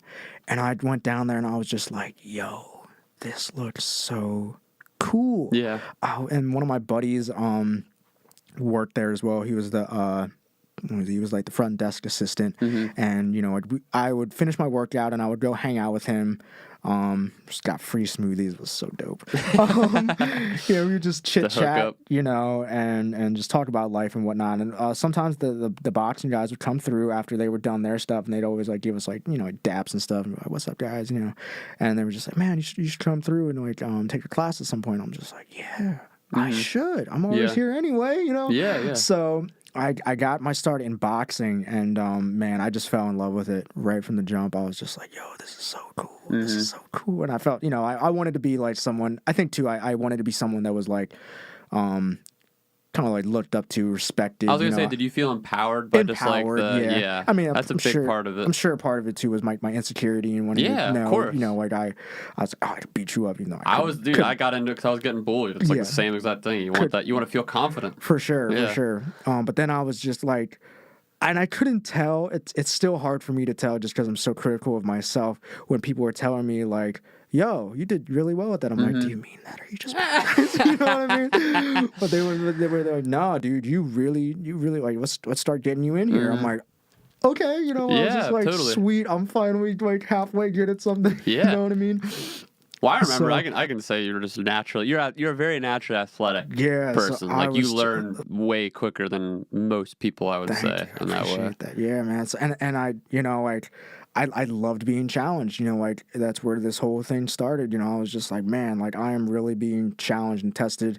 And of course, I go in there and it's just like, sure, I knew I was small and I was going to get beat, but to actually get beat, it was just like, man, you got trashed. It's humbling, yeah. Yeah, it was a humbling sport. But at the same time, those same guys would be like, yo, great job. Like, here, you could work on this and you could work on that. You have like good speed and this and that, and I was just like, wow, that's cool. Yeah, you know what I mean. Like I think few and far between times you're gonna like play like a more general sport like basketball or something. Someone's gonna beat you one-on-one on the court and then offer you advice. They're gonna talk trash on you. Totally, like, you're just gonna get trash talked. And it's such more of like a team. Like there's not as much individual focus, so it's hard to like be like specifically like honing in on each other's strengths and weaknesses. Because it's a lot of just like coordination and all that. Whereas this is like every weakness and every strength is easily exploited and noticed, and you all pick up on it quick. So I started then I started doing Muay Thai because they had a Muay Thai guy there, and he like trained. He trained over in Thailand. He was some type of champion. It's hard to keep track because I mean, even in boxing too, the WBC, WBA. I know. That's what I like about mixed martial arts. So much easier to keep up with. You just get like, I mean, it's starting to become a little bit more like that now. You got one, and then Bellator, and obviously the UFC. Yeah. But I mean, it's still just three. But there's so many fights. But anyway, he was super good. Like, pretty sure he would like break people's ribs during practice accidentally. Guys kicking the trees to like strengthen his shins. But he was like he wasn't like one of those small Thai guys. He was like 6'4", like 200 some pounds. I was just like, geez, but he was terrifying. I remember when I went into there, in like junior year of high school, he would have me like jump rope with like a weighted rope for like 45 minutes. He's like, that's warm up. Oh my god, dude, those Muay Thai warm ups, holy crap! I remember the first time I did that, I was like, "Are we done? Was that the class?" Like, no, that's the warm up. It's like I literally can't move, like my shit, like my calf muscles from the jump rope, and you're just destroyed. It's like jump rope, push ups, sit ups, jump rope, push ups, sit ups. All right, now we're gonna like punch and kick each other, and it's like, okay, yeah, so brutal. But then I don't even know exactly how I got into. I think I just might have just started like talking with people and then hearing about the UFC and whatnot. And I'm sure you might have started talking. I don't know. When did you and your dad start watching? He got into it about a year before me, maybe 2 years before me. Okay. I think he would have been 2006, I want to say. Okay. I got into it in 2008. Okay. That was my year because I was still at Doc. It was literally when I was leaving. I started getting into it toward the end of my sophomore year at Doc. And I'd watched it before because he had watched it just on his own, like in our family room or whatever. And I just never was really that drawn to it until I got beat up a couple times and like from being bullied and just pushed around. And it was like, okay, like I'm a skinny kid and like I don't really, I was always insecure. I mean, like I got bullied at Souderton and like I started 8th grade, I think, was the first year I like really was getting like kids are just picking fights. It's just that Yeah, year. You're yeah. 14, 13, like dudes are just dicks. Gotta make like the pecking order. yeah, like guys are just it's that age or whatever. So like Yep. that was the time I started experiencing it, and then just same escalated at Doc, and then after Doc, I remember thinking like I am just done. And my dad he knew about it, and he had been training. He was just like, come to this gym, and I started doing it and just immediately fell in love with it. So I probably like I don't know if I invited you to a UFC party or something. Like we had them probably starting around 2009, I want to say, but Okay. I forget. So But yeah, so I started coming over to your place to watch it, and I realized like, wow, there's like a whole platform for this. You know what I mean? And like it's pretty popular. And it was growing like super. Like we watched it like explode. Yeah. And then like they had like the embedded stuff and the stuff following them, and you fall in love with the people. Yeah, you know what I mean? Because these are it. people with lives, and you hear about the different backgrounds that they come from. Like I think Chuck Liddell was like an accountant or something like that. Yeah, or Rich Franklin was a math teacher. Yeah. And it's just like, man, these are like some kind of like relatable people. Yeah. Like, this is pretty cool. And, you get hooked in by Anderson Silva front kicking Vitor Belfort, and then you're like, oh, that was badass. And then it's like, oh, I want to learn about Anderson Silva and like who he is, and learn about GSP and all these guys, and it was just like, man. So like I started training. Then they moved their facility over towards where they're at now, Henzo Gracie, right near that Super Walmart on Hilltown. Yeah, I was there for a while. But unfortunately, I just kept getting like staggered. Number one, I never had the money or never so expensive. My parents were paying for it, which was crazy because my parents were paying for it when I started when I was like 17 or so. Wow. Did you start at Henzo's or were you somewhere else? Yeah, I started at Henzo's. I forget when they raised their prices, but I mean, they're like a premier. Like all the local spots, they're easily the most like credentialed gym. So. Yeah. But it was crazy to me because these were the same parents that I asked to let me play football when I was like, but now you're going to let me like cage fight? Are you kidding me? They're like, he'll be fine. But you know what? I think part of it too was I had started getting in trouble with like the law and stuff around that age. So they were looking for anything that was going to keep me out of We've trouble. We've seen enough movies to know what to do. We'll send him to this fight school. Cobra Kai.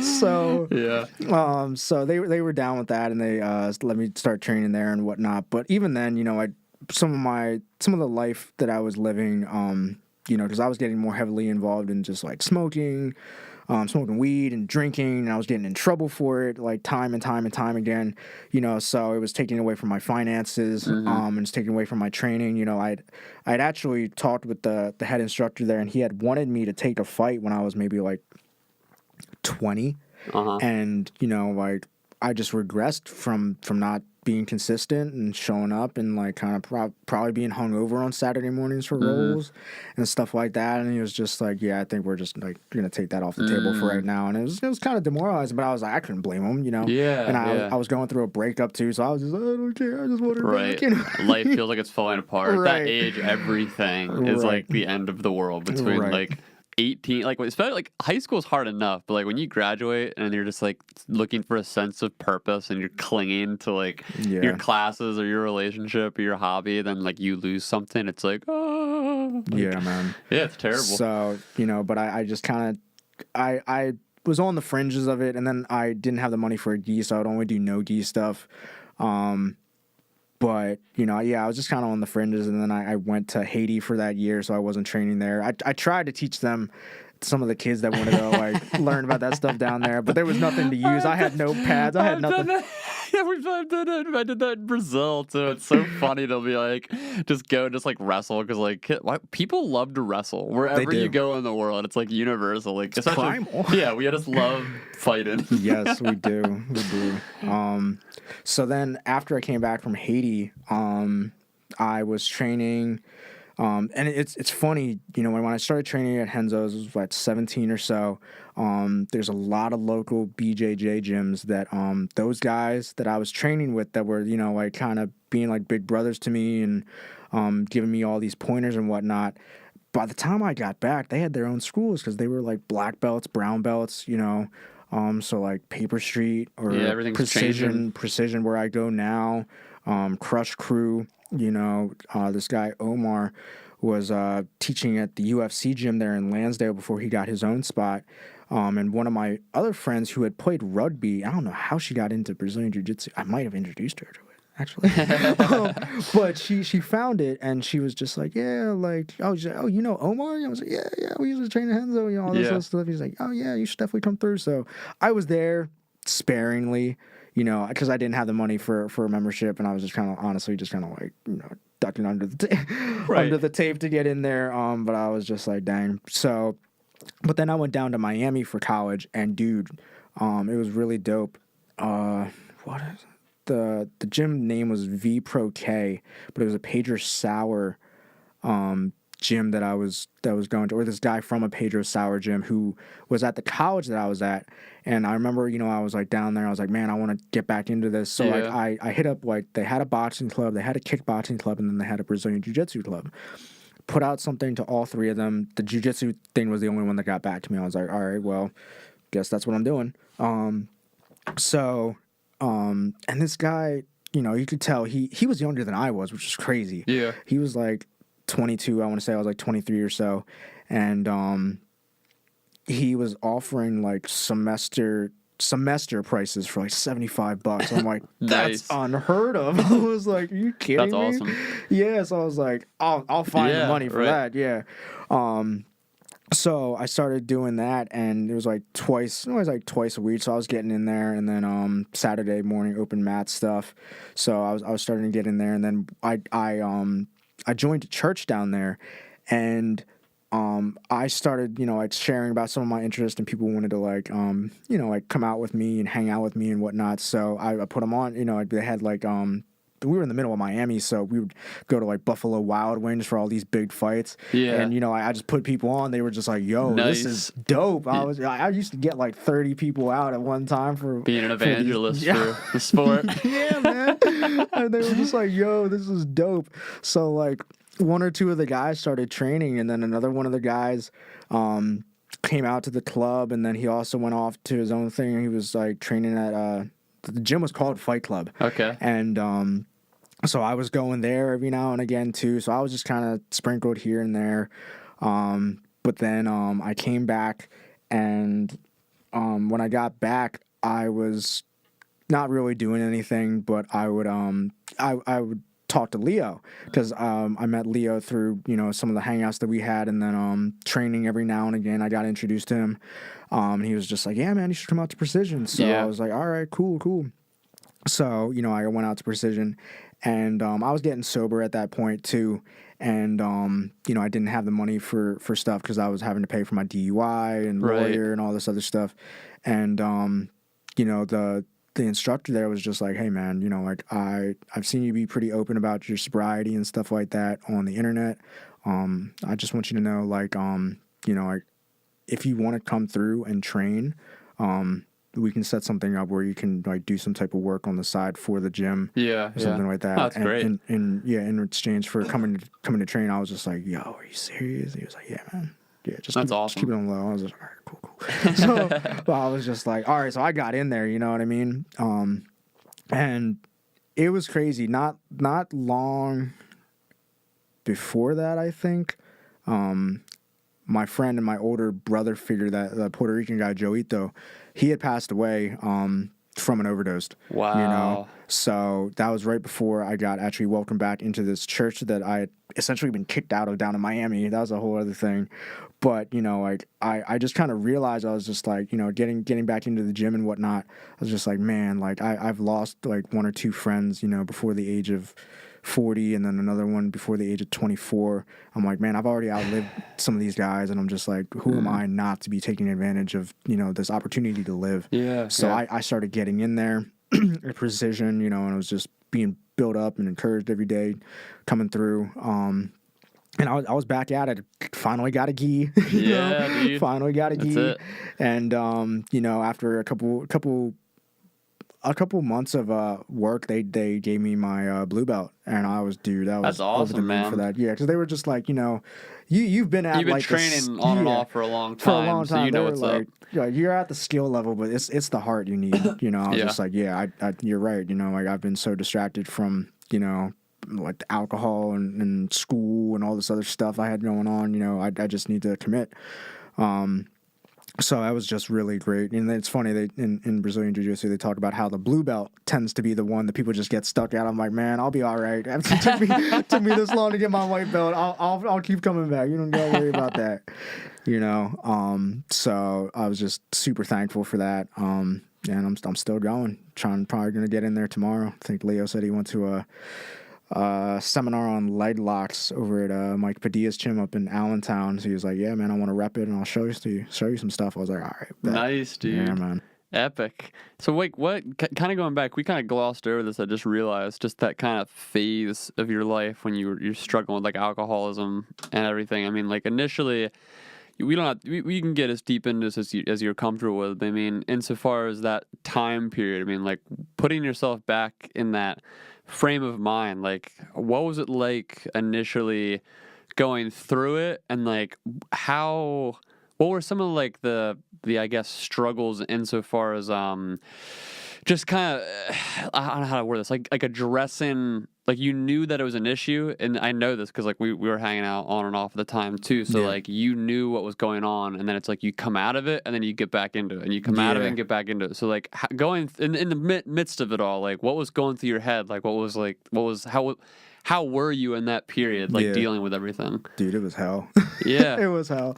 Dude, I mean, I got my start drinking kind of at like one of those parties, those barbecues that I was talking about, you know, and my boy Joito actually given me my first beer, and his uncle, who was the alcoholic, kind of put me on more. And I knew right from the rip something was different, because like I would get over there and like I'd try to down remember very vividly one of the first times I ever drank, I downed like 5 beers, and it was like boosh. It was nasty stuff. Yeah. And like down to like 5 of them in 20 minutes.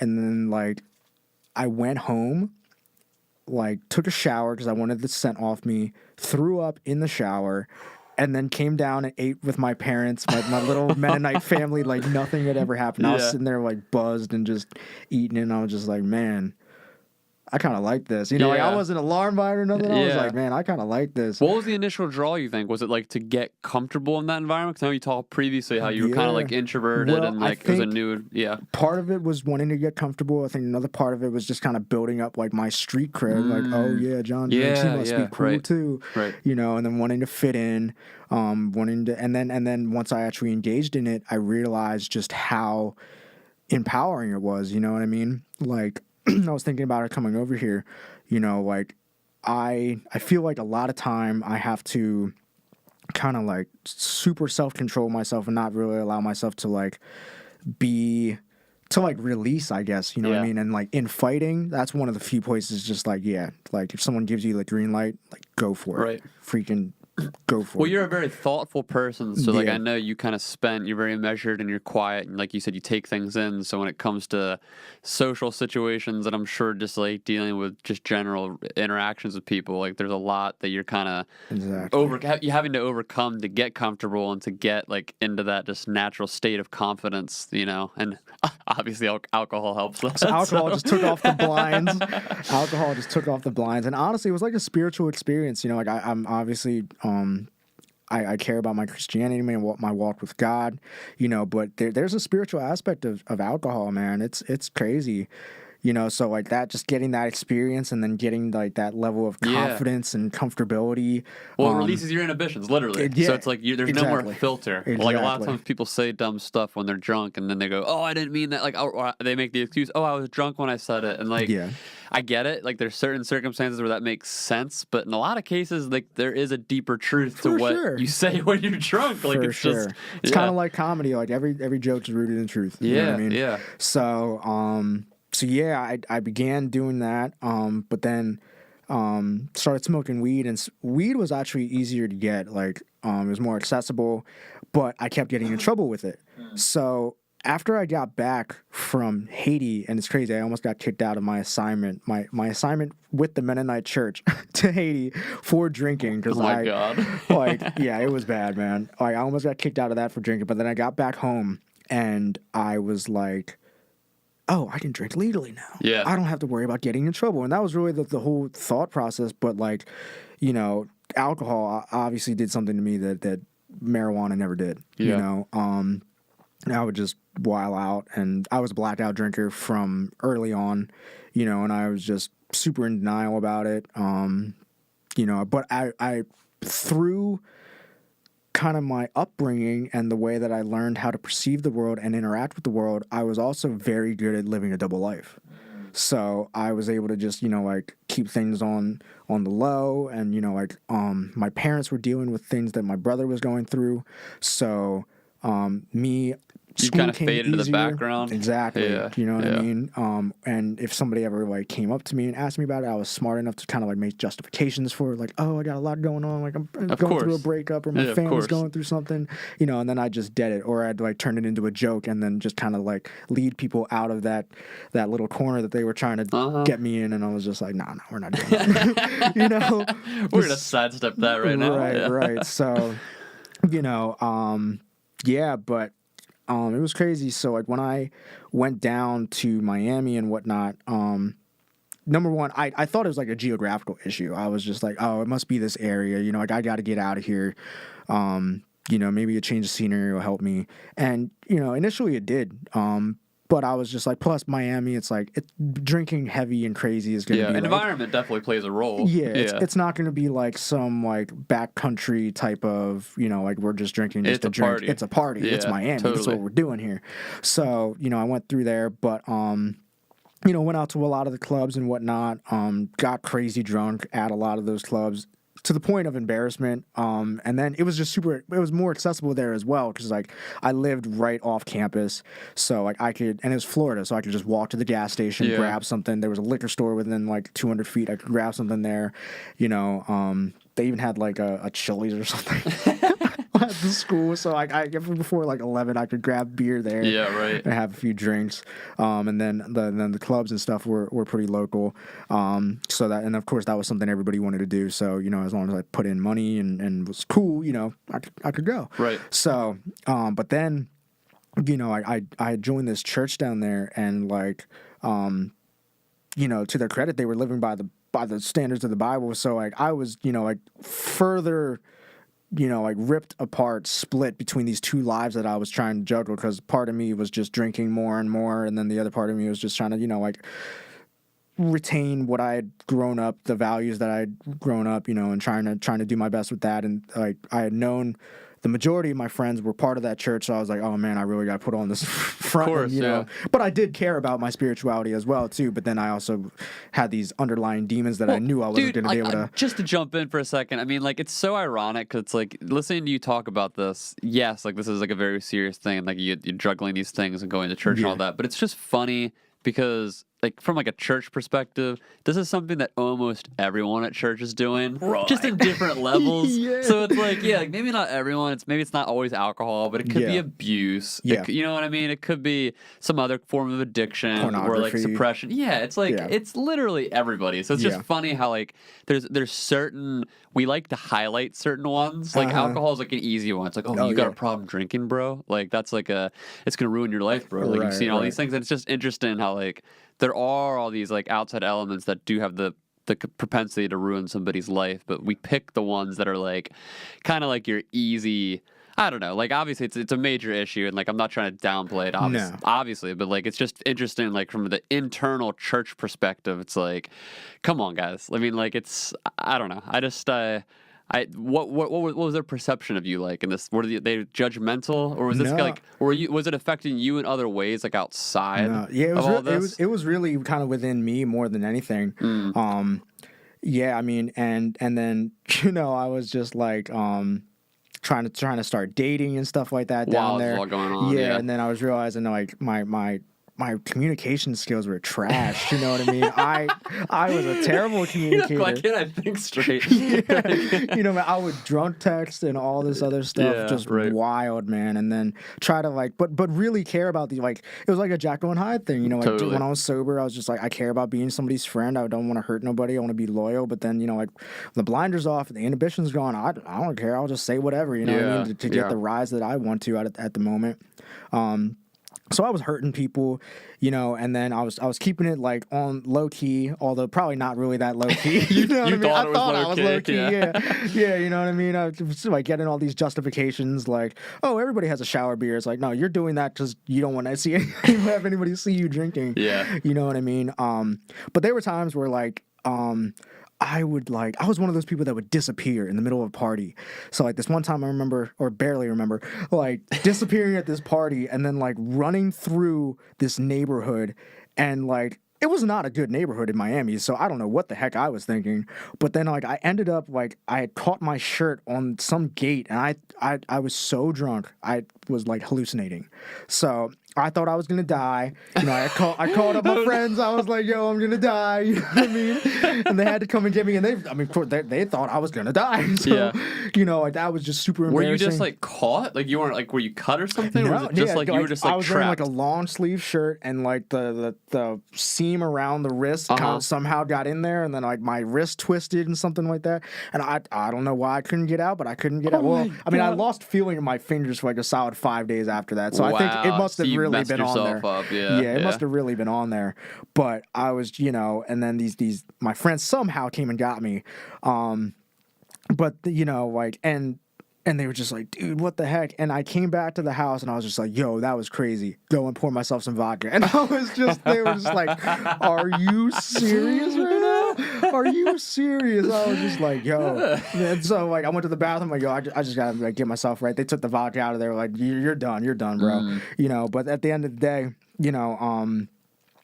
like I had stories like that, but I was watching this movie this one time and I never said anything more resounding. It was just like the funny stuff becomes embarrassing, the embarrassing stuff becomes scary. You know what I mean? And I was just like, man, like what if I really, because a lot of people in Miami keep like dogs and stuff in their back neighborhood, and I'm like, man, what if I really would have like ran up on somebody in the wrong place, in the wrong time, and like just being drunk. Are you serious?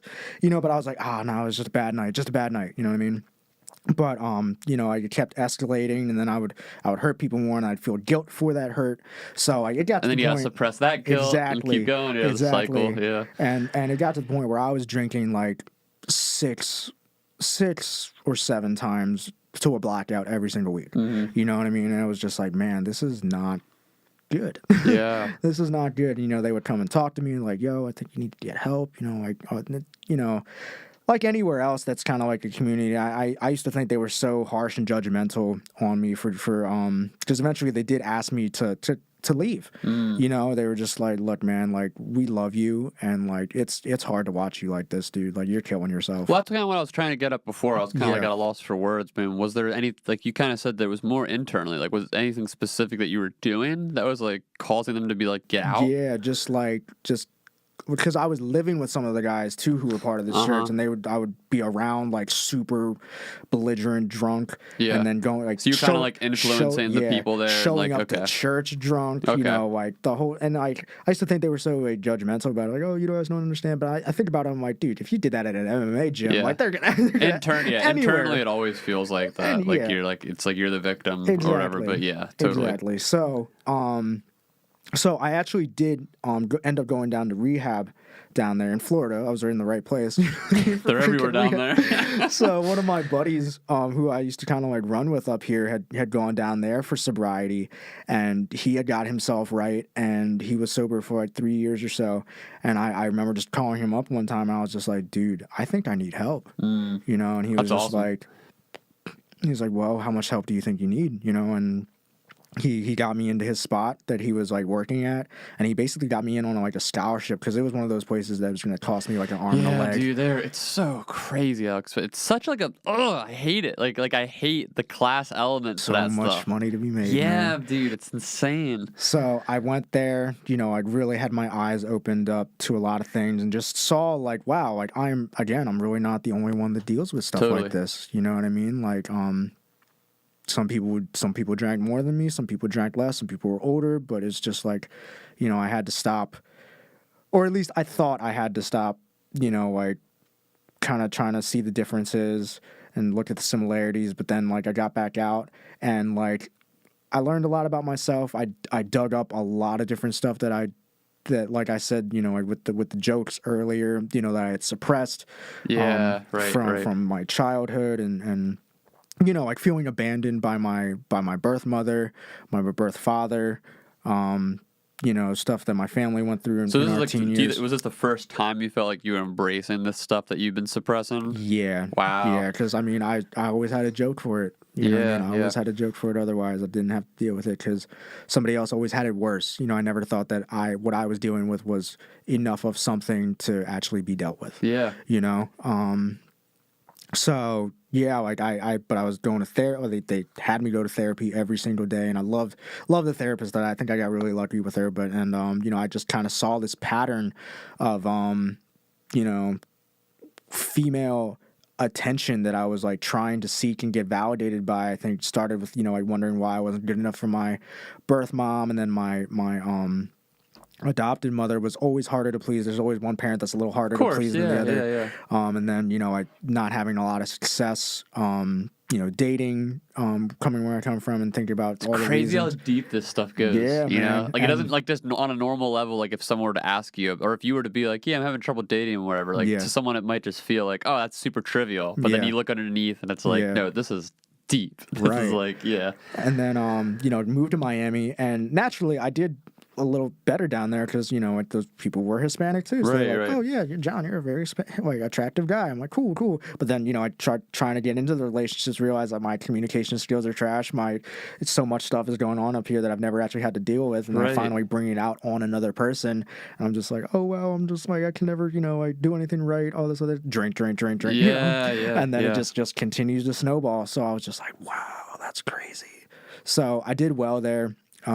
But I really appreciated the one girl who worked at the rehab. Everybody was like, man, John, you like, because what did I do? I was actually in the middle of school, actually towards the end of it, towards the end of my one semester, and I was really hesitant about making that call to go, but I was just like, nah, man, I got to do this. Like, because I was, for so long, I was like, I'll get help after I graduate. Of course, it's always tomorrow, like it's one of those things, but I was like, nah, I got to do this now. And my teachers were super lenient with me, like, dude, you're an A student, like, I didn't even know you had a problem. Like, if you can do the work remotely, we'll just have you finish out there and then come back and take your finals. And I was like, all right, cool. So, I was working and doing like school stuff there, like I was like their little star pupil at this place because a lot of these kids had been through like the Florida Shuffle. They'd been like their 6th, 7th rehab or whatever. I was the first time guy like really trying to get at it. But this one girl was just like, you got a lot of good things going for you, but I see through your BS. You know what I mean? And I was just like, I see you. You know what I mean? I didn't see how much she saw because I didn't even see it. But, I was just like, all right, cool. So I got out of there and, I didn't go to meeting. I maybe went to like a few meetings, and I kind of switched the drink for a girl, you know what I mean? And I kind of like idolized her and, I had worked up the confidence to like ask her to like go on a date or whatever. She rejected me and, like a normal person's like, whatever, okay, cool. You got rejected. You can move on. Life was all right before. It's be all right after. But me, that just broke me because that just it was more to me, I suppose, than just getting rejected. It was like all this work that it was symbolic. Yeah, it was symbolic. You know what I mean? So I relapsed. I was just like, I can't believe I became this vulnerable with anybody. I'll never do that again. All these absolutist, ridiculous statements. And drank to like an oblivion. Almost got arrested. My friends had to come get me again.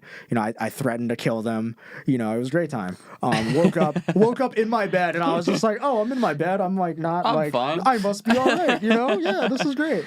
So, and in fact, things were not great. So I freaking come out of bed and they're just like, dude, we got to talk. And they ran down the list, and that's always the worst. It's always the worst. And they had an intervention with me, and it was just like, but they also were just like, look, man, like, you're hurting us, you're hurting yourself. We feel like we're enabling you at this point. I think, we kind of need to cut ways. And I was just like, what? Like, I'm about to graduate. Yeah. Like, it's about to be my birthday. How could you do this to me? But at the same time, I was almost thankful when they did it, because I was one of those people that got away with everything. Like when I was 21 and I came back from Haiti, I actually got a DUI and I got out of it just on some technicality because the cop never showed up. And I didn't come to think of it as like, oh, like, you know, maybe that's something to consider. It's like, oh, look how clever I am. You know what I mean? Yeah. So it was just like, I was like, they really did it. Yeah, they left. My man. Gut punch. I was like, you really did it. My man. So I moved back here, and then I was just so sure because, like, few of them drank. So I was just like, you guys are just like just doing too much. You're over exaggerating it, you know, like, I'll be all right. So I come back here, you know, and I keep going, and I was all right, you know, for a bit, you know, was like a moderate drinker, but then, you know, things just like naturally just continued to escalate. I'd finally brought it home and was really in my parents' face with it, in my brother's face with it. I still live at home. You know, scaring them with some of the ways that I would come back. It's just like, how did you even make it home? You know what I mean? Yeah. And then my friends who I used to party with, you know, and we would drink like super, like 151, you know, like that type You're of gone, stuff. Yeah. But even they were like, dude, you're doing too much. And I was just like, wow. Yeah. You know, and then I started going to the bar more because I like this one bartender. And then even she, like, I had this one bad night and she was just like, you got a problem. And I was just like, dang, this is not like, you know, Miss Christian, you know, over here telling me this. This is like a bartender. You know what I mean? Yeah. Like, dang. Wake up. Yeah. So I was like, you know what? All right, I think I need to, like, again, seek some help and just, you know, not think of it like, oh, it was a phase, you know, or no, this is what it is. So I contacted another one of my friends who was living in Pottstown at the time.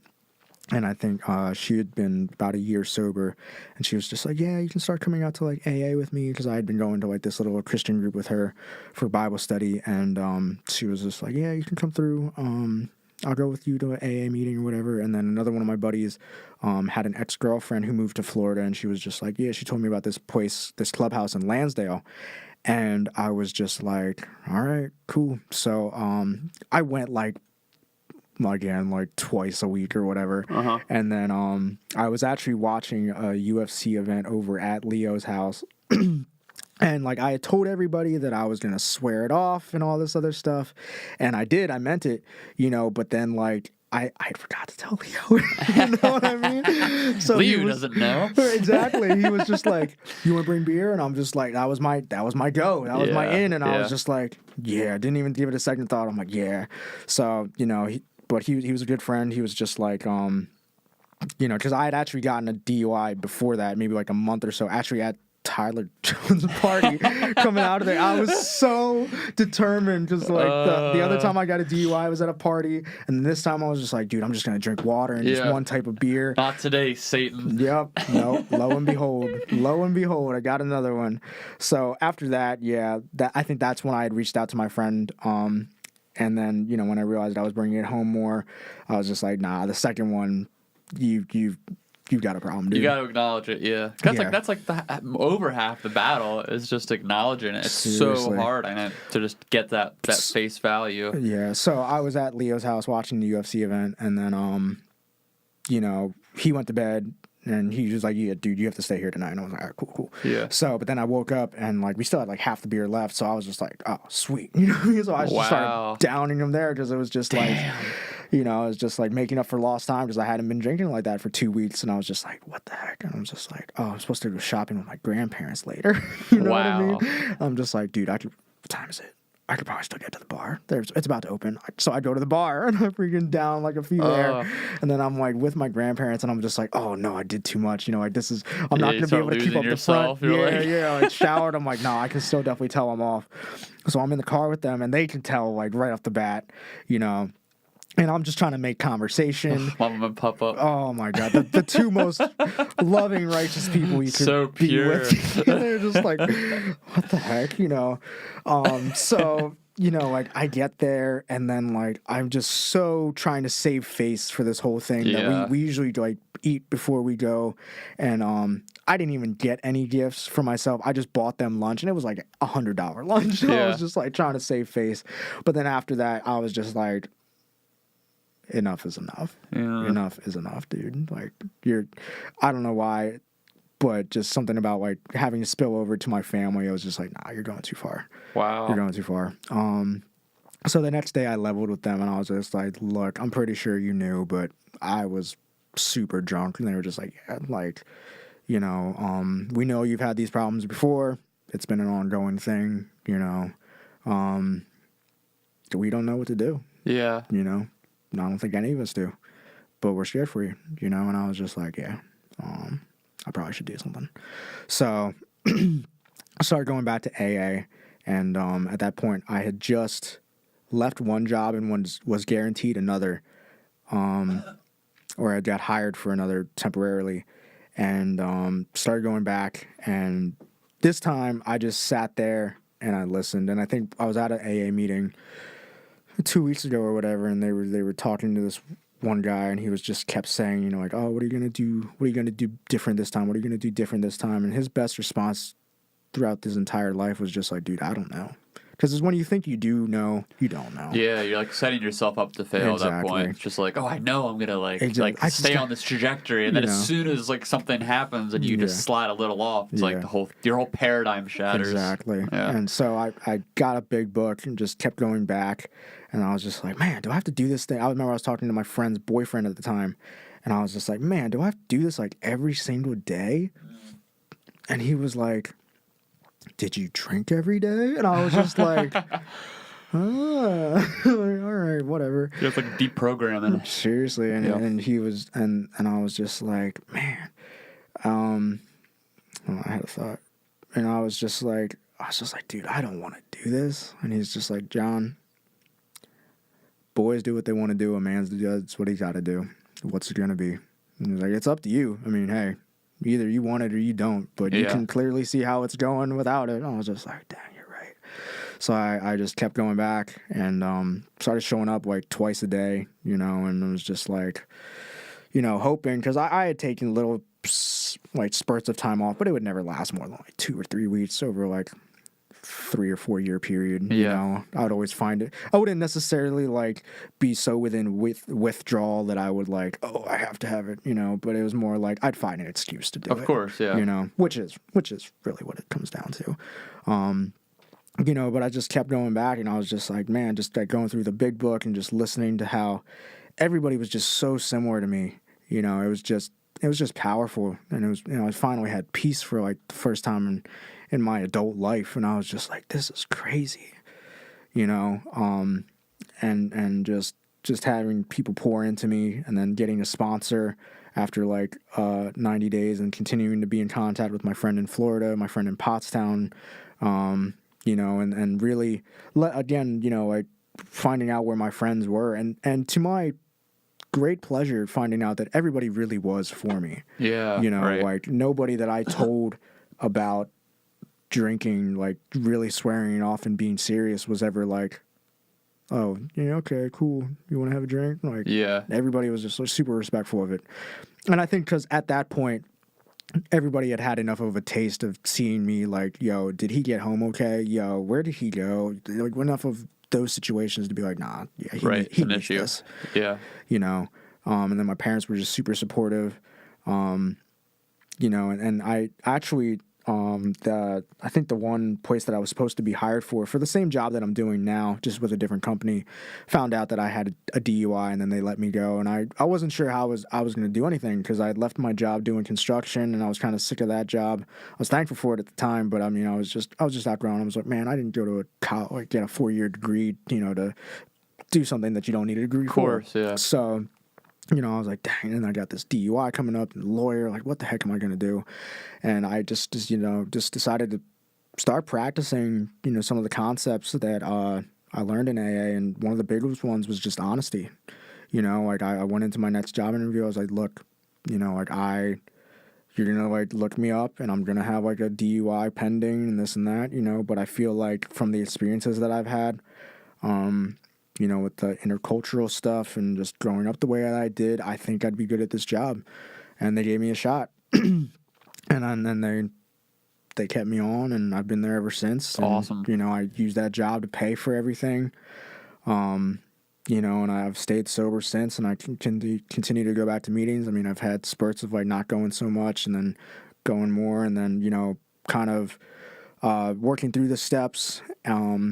I want to work through them again, but, you know, kind of realizing that peace that I finally felt that I had with God, and then kind of reaching out to the same people at that same church and kind of like reconnecting those bridges, and then getting, you know, like welcome back, like, dude, like that's all we wanted. Like, we didn't want you to get sober per se. We wanted you to just accept where you were at. Yeah. You know what I mean? Yeah. Because we couldn't do anything with you beyond that, you know, and then you know, just continuing to be honest and open about my life and the things that I was struggling with, you know, things that I had maybe never brought up to people before.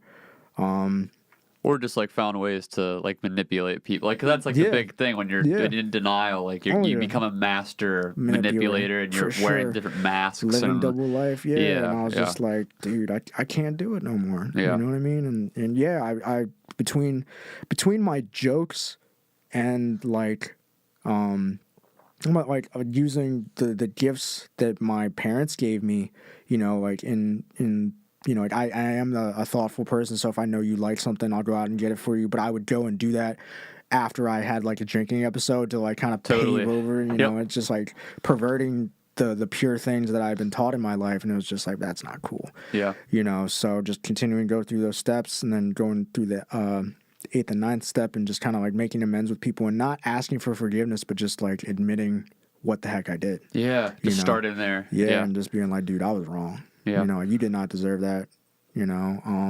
And then just having like these moments of clarity, you know, like I feel like addiction, it's like, you know, you're there. It's like being on a mountain. You know, you're up there. You just don't know how freaking big that mountain is until you come off of it and you get to get some space in between you and it. And you're just like, wow.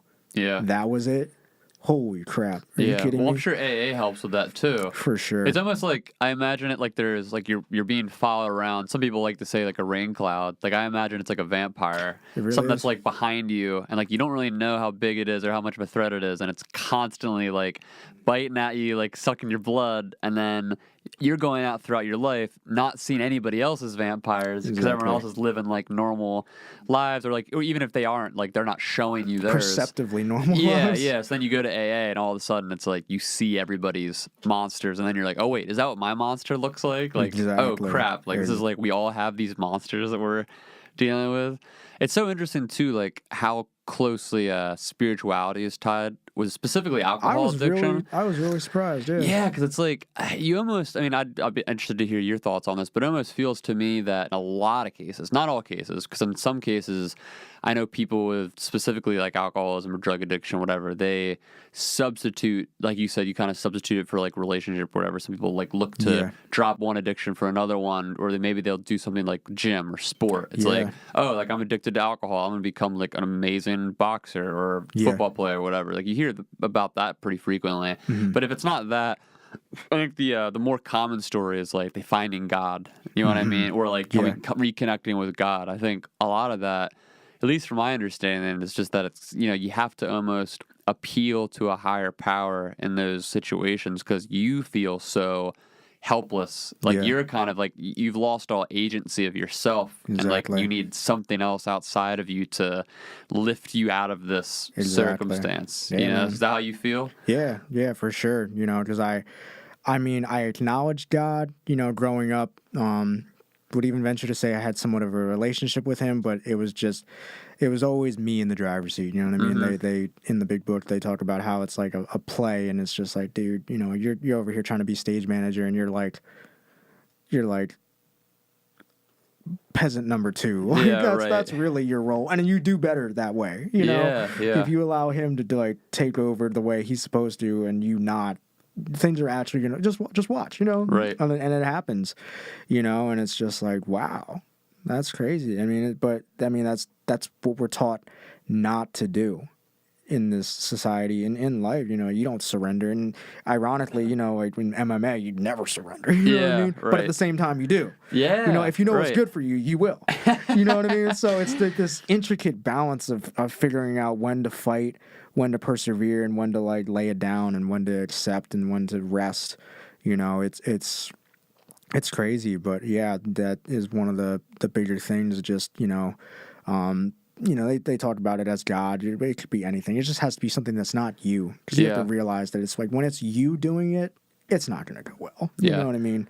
And there's very few, like, I think it's important too in talking about addiction or like anything detrimental to the human experience, like poverty or like any forms of addiction, like food addiction, drug addiction, whatever. I think it's important to think about it in terms of what are the rules rather than the exceptions. Because I think you're always going to find those people who rise to the occasion, like that inspirational, motivational story of this person who rose from poverty, had no help, and they became this like NFL player or whatever. Or this person who was addicted for 20 years to cocaine, and like they rose without any help, and now they're like this world like famous speaker here. Whatever. Like you always find those examples, like and especially in hip hop and sports, like this is like a huge thing. Because like in especially in like minority communities, it's like when you look at the class ratio, it's like a lot of them are below the poverty line. So it's like when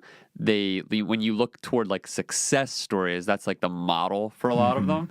And I think that's helpful in an aspirational sense. Like you said, growing up, like you wanted to be an NBA player. It's like there's nothing wrong with like growing up and being like, I want to be this thing, or like you should strive to be this thing, and striving for greatness in general is fine. But there's something to be said about, especially as an adult, like coming to terms with what is the rule to this given area? Like how many people make it out of poverty? Like how many people are able to get out of addiction without help, like without resources? And I think it's just so important to understand that, because like you only have so much control. Like you might find someone who has just exceptional levels of self-control and like and authority and commitment and dedication and all these things, these traits that if they're in that low spot, they rise to the occasion, and that's awesome. But like, not everybody's like that. Like, most people are a mixed bag of humanity. Like, and I think we come into this weird societal expectation with something like addiction, where we all like what do you call it? Project our lens onto the person who's addicted, or going through addiction, and we think to ourselves, oh, like if I was in that situation, this is what I would do. And it's like, no, you wouldn't, because you wouldn't be you. Like, you'd be someone else. Like, you don't know what it was like for that person growing up. You don't know what their biology is like. You don't know what their previous decisions and circumstances have led them to. Like, you don't know what's going through their brain and their heart and all that right now, like in this moment. But we have that tendency to like try to, I don't know, just project our own understanding and experience, especially onto people with addiction. So I think it's so important just to like understand like the spiritual element of this, because I think that for so many people, like you said, it's like whether even taking like a relativist like perspective for a moment, like even if it isn't one God, like even if it's just like a vague higher power that someone can appeal to, like it's this idea that like you have to get it off yourself, because most people aren't that exceptional to lift the weight on their own. Like, most people need to appeal to something beyond themselves to like really get through. You know what I mean? For sure. Yeah, man. I mean, just hold on, I had a thought. I mean, and I think too, I mean, ironically, I think part of my own intricacies that was depreciating of myself in this aspect was, you know, like my understanding of God. You know what I mean? I was actually reading a book today called Your God's Too Small, and it was talking about how we as Christians, you know, like think about the verse that says like be perfect as I am perfect and whatnot. It's like, you know, and then we subscribe this, you know, or ascribe this this ideal like it's a rule. Like, you should be perfect. And if you're not, you know, like, you know, we're going to get you. Where it's like, and I think the way it was summed up, it was like, God is perfect, but he's not interested in perfection. You know what I mean? And it's just like, you know, like kind of understanding and accepting. It's like, you're not going to be the best of this, and that's okay. You know what I mean? So, man. Yeah, like your flaws make you who you are. It really and it's does. just like you can't. I just think people today is of we're better than we've ever been at it, but like it's still just such a massive issue of empathy where there's just a gap where we look at people's issues, and it's just like you said earlier in the conversation. It's way easier to point out the speck before the plank. Like it's just we see other people's outward problems, and it's like we attribute our nature to their problems, which is something that you literally can't do. Like, I don't know, I don't know what it's going to take to drive this through certain people's heads, but like, I think it really is, a lot of it does come from that like individualistic part of our culture where we all want to believe on some level, not all of us, but most people want to believe that they have this like deep rooted agency where they can like control their circumstances and that they have free will and they have, you know, authority over their body and their decisions, and everything they do is because they believe it and they think it. And it's like, Fit their Batman. yeah, right. Well, it's just ridiculous. It's like you wouldn't be the person you are if you were born someone else. And it's that simple. It's just, it's really not complicated, but we make it complicated because we want to attribute these like broad rules to everybody, which are just our own personal temperaments. And I think, like we were talking about earlier, I mean, I think there is pros and there's cons to that, because there is like a goal or like an aspiration that we should strive toward, where it's like, yeah, we should strive toward our common humanity. Like, we should have laws that like treat all people equally. Like, yeah, like there are these like steps toward better societies that we should be taking that require us to kind of put these broad scopes out there. But when it comes to these like really specific, whether it's an individual case or like a minority group case, whatever it might be, like we have to address these things on the basis of their own merit. And I think it's really hard for most people to step outside their own personal identity and their own group because it's just so comfortable. Like if you're a Christian, it's really, really hard to imagine like what it's like to be a Muslim. It's just really hard. I mean, especially in like this culture, it's like chances are you've been brought up with very, very skewed cultural perceptions of what a Muslim is or who a Muslim is, and it's like it's like that across the board. Like name your thing, like name your like gender, sex, culture, ethnicity, place you were born, time you were born, age. Like we have these preconceived notions drilled into us from so early, and then you get to these like very like what do you call it, just vulnerable, close to home issues like addiction, like poverty, like these things that people go through on like a very deep personal level, and we treat them on this basis of just individuality that fails every time. And like we know it fails. Like I'm sure your family, it's just kind of this like weird thing, because like I'm sure your family on an individual level that when they speak to you, or like when they kind of like have an understanding of like your journey and like where you're coming from, they're aware that like you're a very unique case and that like you're a very unique person. These are very unique problems. But then a lot of times when we take that and we like broaden it out to more other people that we don't know or other groups that we aren't familiar with, then we get very vague and picky, and we're like, oh, they only think this because they're that way, or they only are struggling with addiction because they're that way. Like they can't overcome this problem because they're that way. And it's like, I just think, I mean, a lot of it's just a lack of intimacy. Like it's way easier to deal with when it's your kid or your friend or your cousin or whatever, you know what I mean? Yeah, and it's funny how it all interconnects, because like you said, you know, like there's so much, I mean, even podcasts that are talking, or books that are dedicated to, you know, like building up that self will and all this other stuff.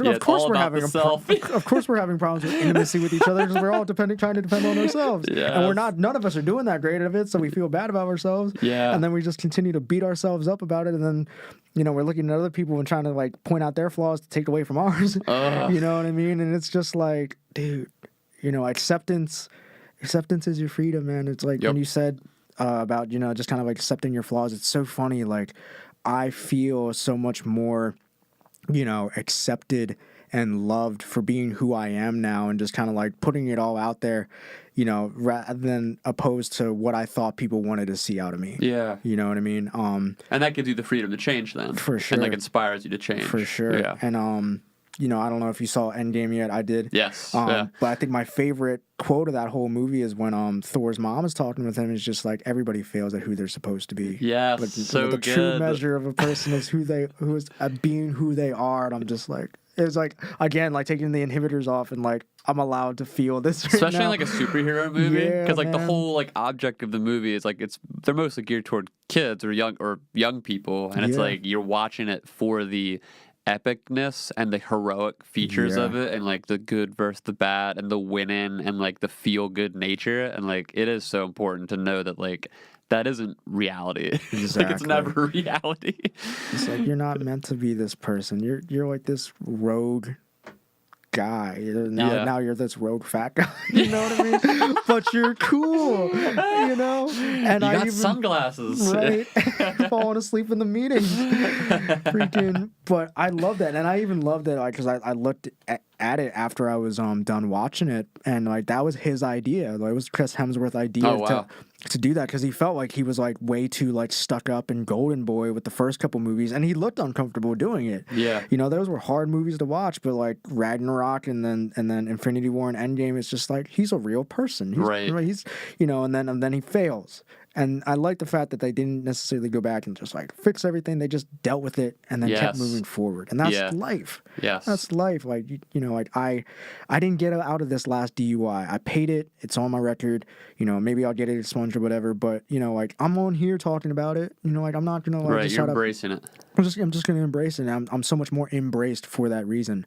And I think, you know, like maybe not necessarily, you know, talking about like what I've done since my recovery, but just going back and talking about the flaws and how I accepted them inspires other people to accept their own flaws. Absolutely. And then they stop being so harsh and critical to their fellow man, and then we actually get a little somewhere. And again, I think that's, you know, not only on the political level, but, you know, again, just as humanity as a whole, like we're being taught about mental health, we're being taught about addiction, we're being taught about all these things, and you know, like we're getting uncomfortable because the walls are closing in on us. Yeah, just like being in the pocket again. It's like, dude, hey, just take the punches, man. Very uncomfortable to talk about. Just take the punches. You know what I mean? This is definitely one of the cases. I don't think it's the rule for everything, but it's definitely one of the cases where sunlight is the best disinfectant. It's just like open the windows, open the closet doors, like let the demons out. Like seriously, just like let everything out in the open. It's just so much better to face something like this when it's in the open, you know? And like there's definitely circumstances, I think, when it comes to ideas politically, where like there's certain, I guess in today's climate, it's not to sidetrack too hard, but like I know there's a lot of like political polarization just in general. So like this whole idea of like free speech and like sunlight being the best disinfectant, like I think there's certain thought processes that are better in some ways stamped out. Like it depends on what it is. Like, I mean, if you're talking about like white nationalism, it's like I don't think the solution to someone who believes in like neo-Nazi ideology is to put them on CNN or Fox News with someone who doesn't believe in it and have them debate, and then CNN, the host, to just be like, well, now you heard both sides, so like you make a decision. Like I think there's definitely like certain elements of ideas and culture that like you have to kind of self-censor and like understand like where those lines are, because they are blurry oftentimes. Like you want to expose ideas in some frameworks to the extent where you can offer better ideas, but in the case of addiction and like poverty and like economic inequality and like all these issues, I think it's so much better just to have more truthful, more like open conversations about people's individual circumstances, because it is like it's a very shameful thing, and no matter like if you're poor, you don't want to be talking about how poor you are. You know what I mean? Like if you're addicted with something, like you don't want to be talking about it. Like it's not.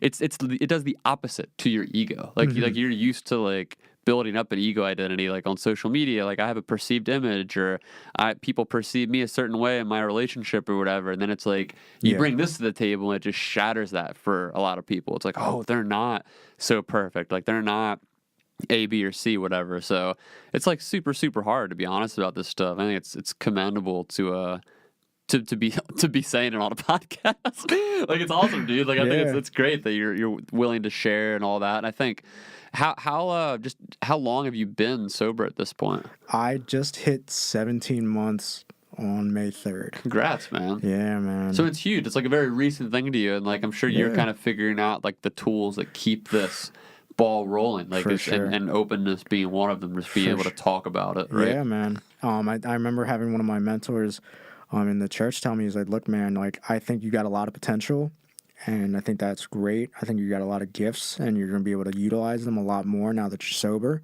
but people are always going to relate, whether they want to or not, more with your dark times than anything else. That's really what's going to speak to them. And I was just like, man, like I've always been type of person, you know, to like go out of my way for a friend, or like go out of my way for a joke. So I was just like, man, like, and I think about it like, man, I've done some really shameful things in my drinking days that I wasn't even like trying to do anything with. It's like, how would I feel shameful about this? Like really just being open about it and then talking about it, and like you said, like kind of taking away from the ego, and they talk about alcoholism like it's like an oversized ego with an inferiority complex, So I don't need I don't need an ego, because when I get an ego, it's not a good thing. You know what I mean? I'd much rather build up like my confidence in something else. Be that God or my flaws, and just like looking back and being grateful and being thankful for where I came from, the things that have made me. Yeah. You know what I mean? My essence. And I'm just like, man, that's cool. And then people feel that, and I'm just like, wow, you should try this too. You know what I mean?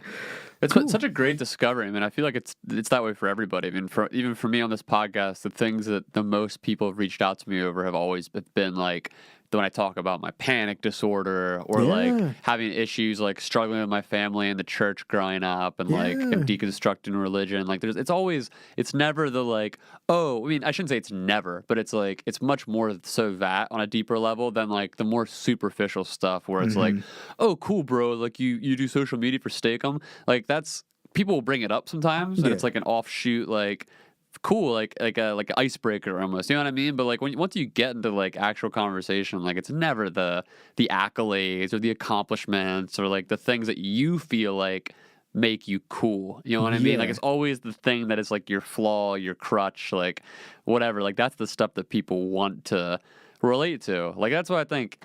Like you mentioned, like the self-help culture, and like there's like the sort of element of like individualism that is being perpetuated on a lot of levels, and I think that's a huge issue with just like, it's not everybody, but like it's that sort of like influencer life coach scene where you have like the guys like Gary Vee and Tony Robbins, and like so much of the focus, whether it's conscious or subconscious, like maybe they don't mean for it to be happening, I don't know, but like so much of the focus of that community, like the people who are drawn to it are drawn to this like super egotistical like empowerment of the self, and for some people maybe like where they are in life, maybe they need that, like maybe they need like an ego boost or whatever, which is fine, but it also like does a lot to ignore what you're talking about here, which is the much more like human route to development. It's the much more like, like what is it, like what the hell is it? It's like 5 what is the number? It's a crazy number of like small businesses fail in the first 5 years. You know what I mean? It's like 99, I want to say, or 90, something like. It's like it's an absurdly high number of small businesses fail the first 5 years. It's like people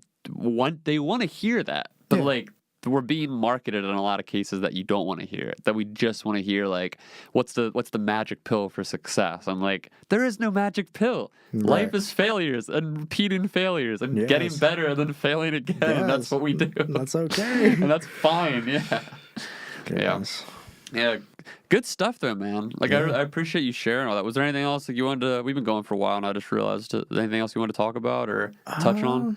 No, I think I'm good, man. Yeah.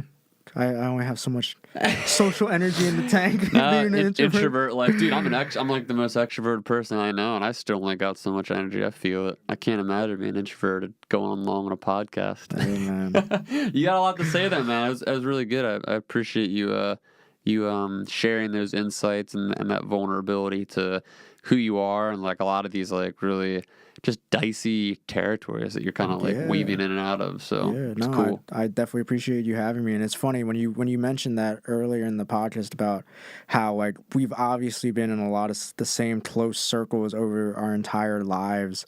We've probably never really had a heart-to-heart, and I'm just like, man. Well, dude, it's more common than you think. I mention this to almost everyone that I do a podcast with. It's wild how the people, like when I think about like the people in my life, like even like close family, like I've gotten one-on-one lunches and stuff with my little sisters and like my parents and obviously my best friends. They might go out to lunch together, but there's something like way, way, way different about like a podcast where it forces you to like, there's no phone, there's no distraction. It's just like me and the person, and like you have to speak to whatever truth you're trying to get at. You know what I mean? And like for some people, like they listen to podcasts just for the sake of like sports banter or you know what I mean, or whatever banter, and like that's fine, that's great, that's fun. But like I like to have the opportunity to like sit down with people like this, because it's like, yeah, like even the closest people in my life, you don't really, in life in general, you don't get that many chances to just one-on-one be like, who are you? Like, what's going on? You know what I mean? Like, what's your story? Like, we talk about it a lot. We talk about like, oh yeah, like talk around it. Yeah, it's like, oh yeah, like I kind of do this, or I came from this, or this is what I think now, and like we try to like formulate these conversations in a lot of settings, I think, but it's very hard in today's culture to find the time and the energy and the because it is a vulnerable thing. You know? Like you're putting a recording of yourself out there. Right. In like 15 years from now, someone will probably find it and be like, Jon Moyer said this problematic thing 10, 15 years ago, and now he's canceled. And I'll be like, hey, yeah, I said it.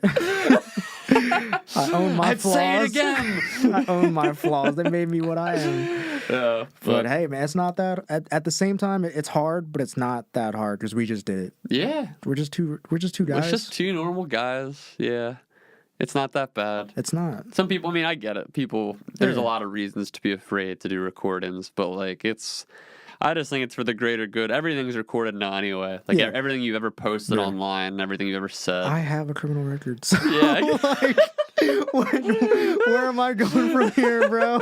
It's only up. We're only going up. It's acceptance. It's freedom. I'm trying to tell you, my man. I love it. No, it's beautiful, man. So cool. Thanks again, dude. It's been great. Yeah. Thank you for having me.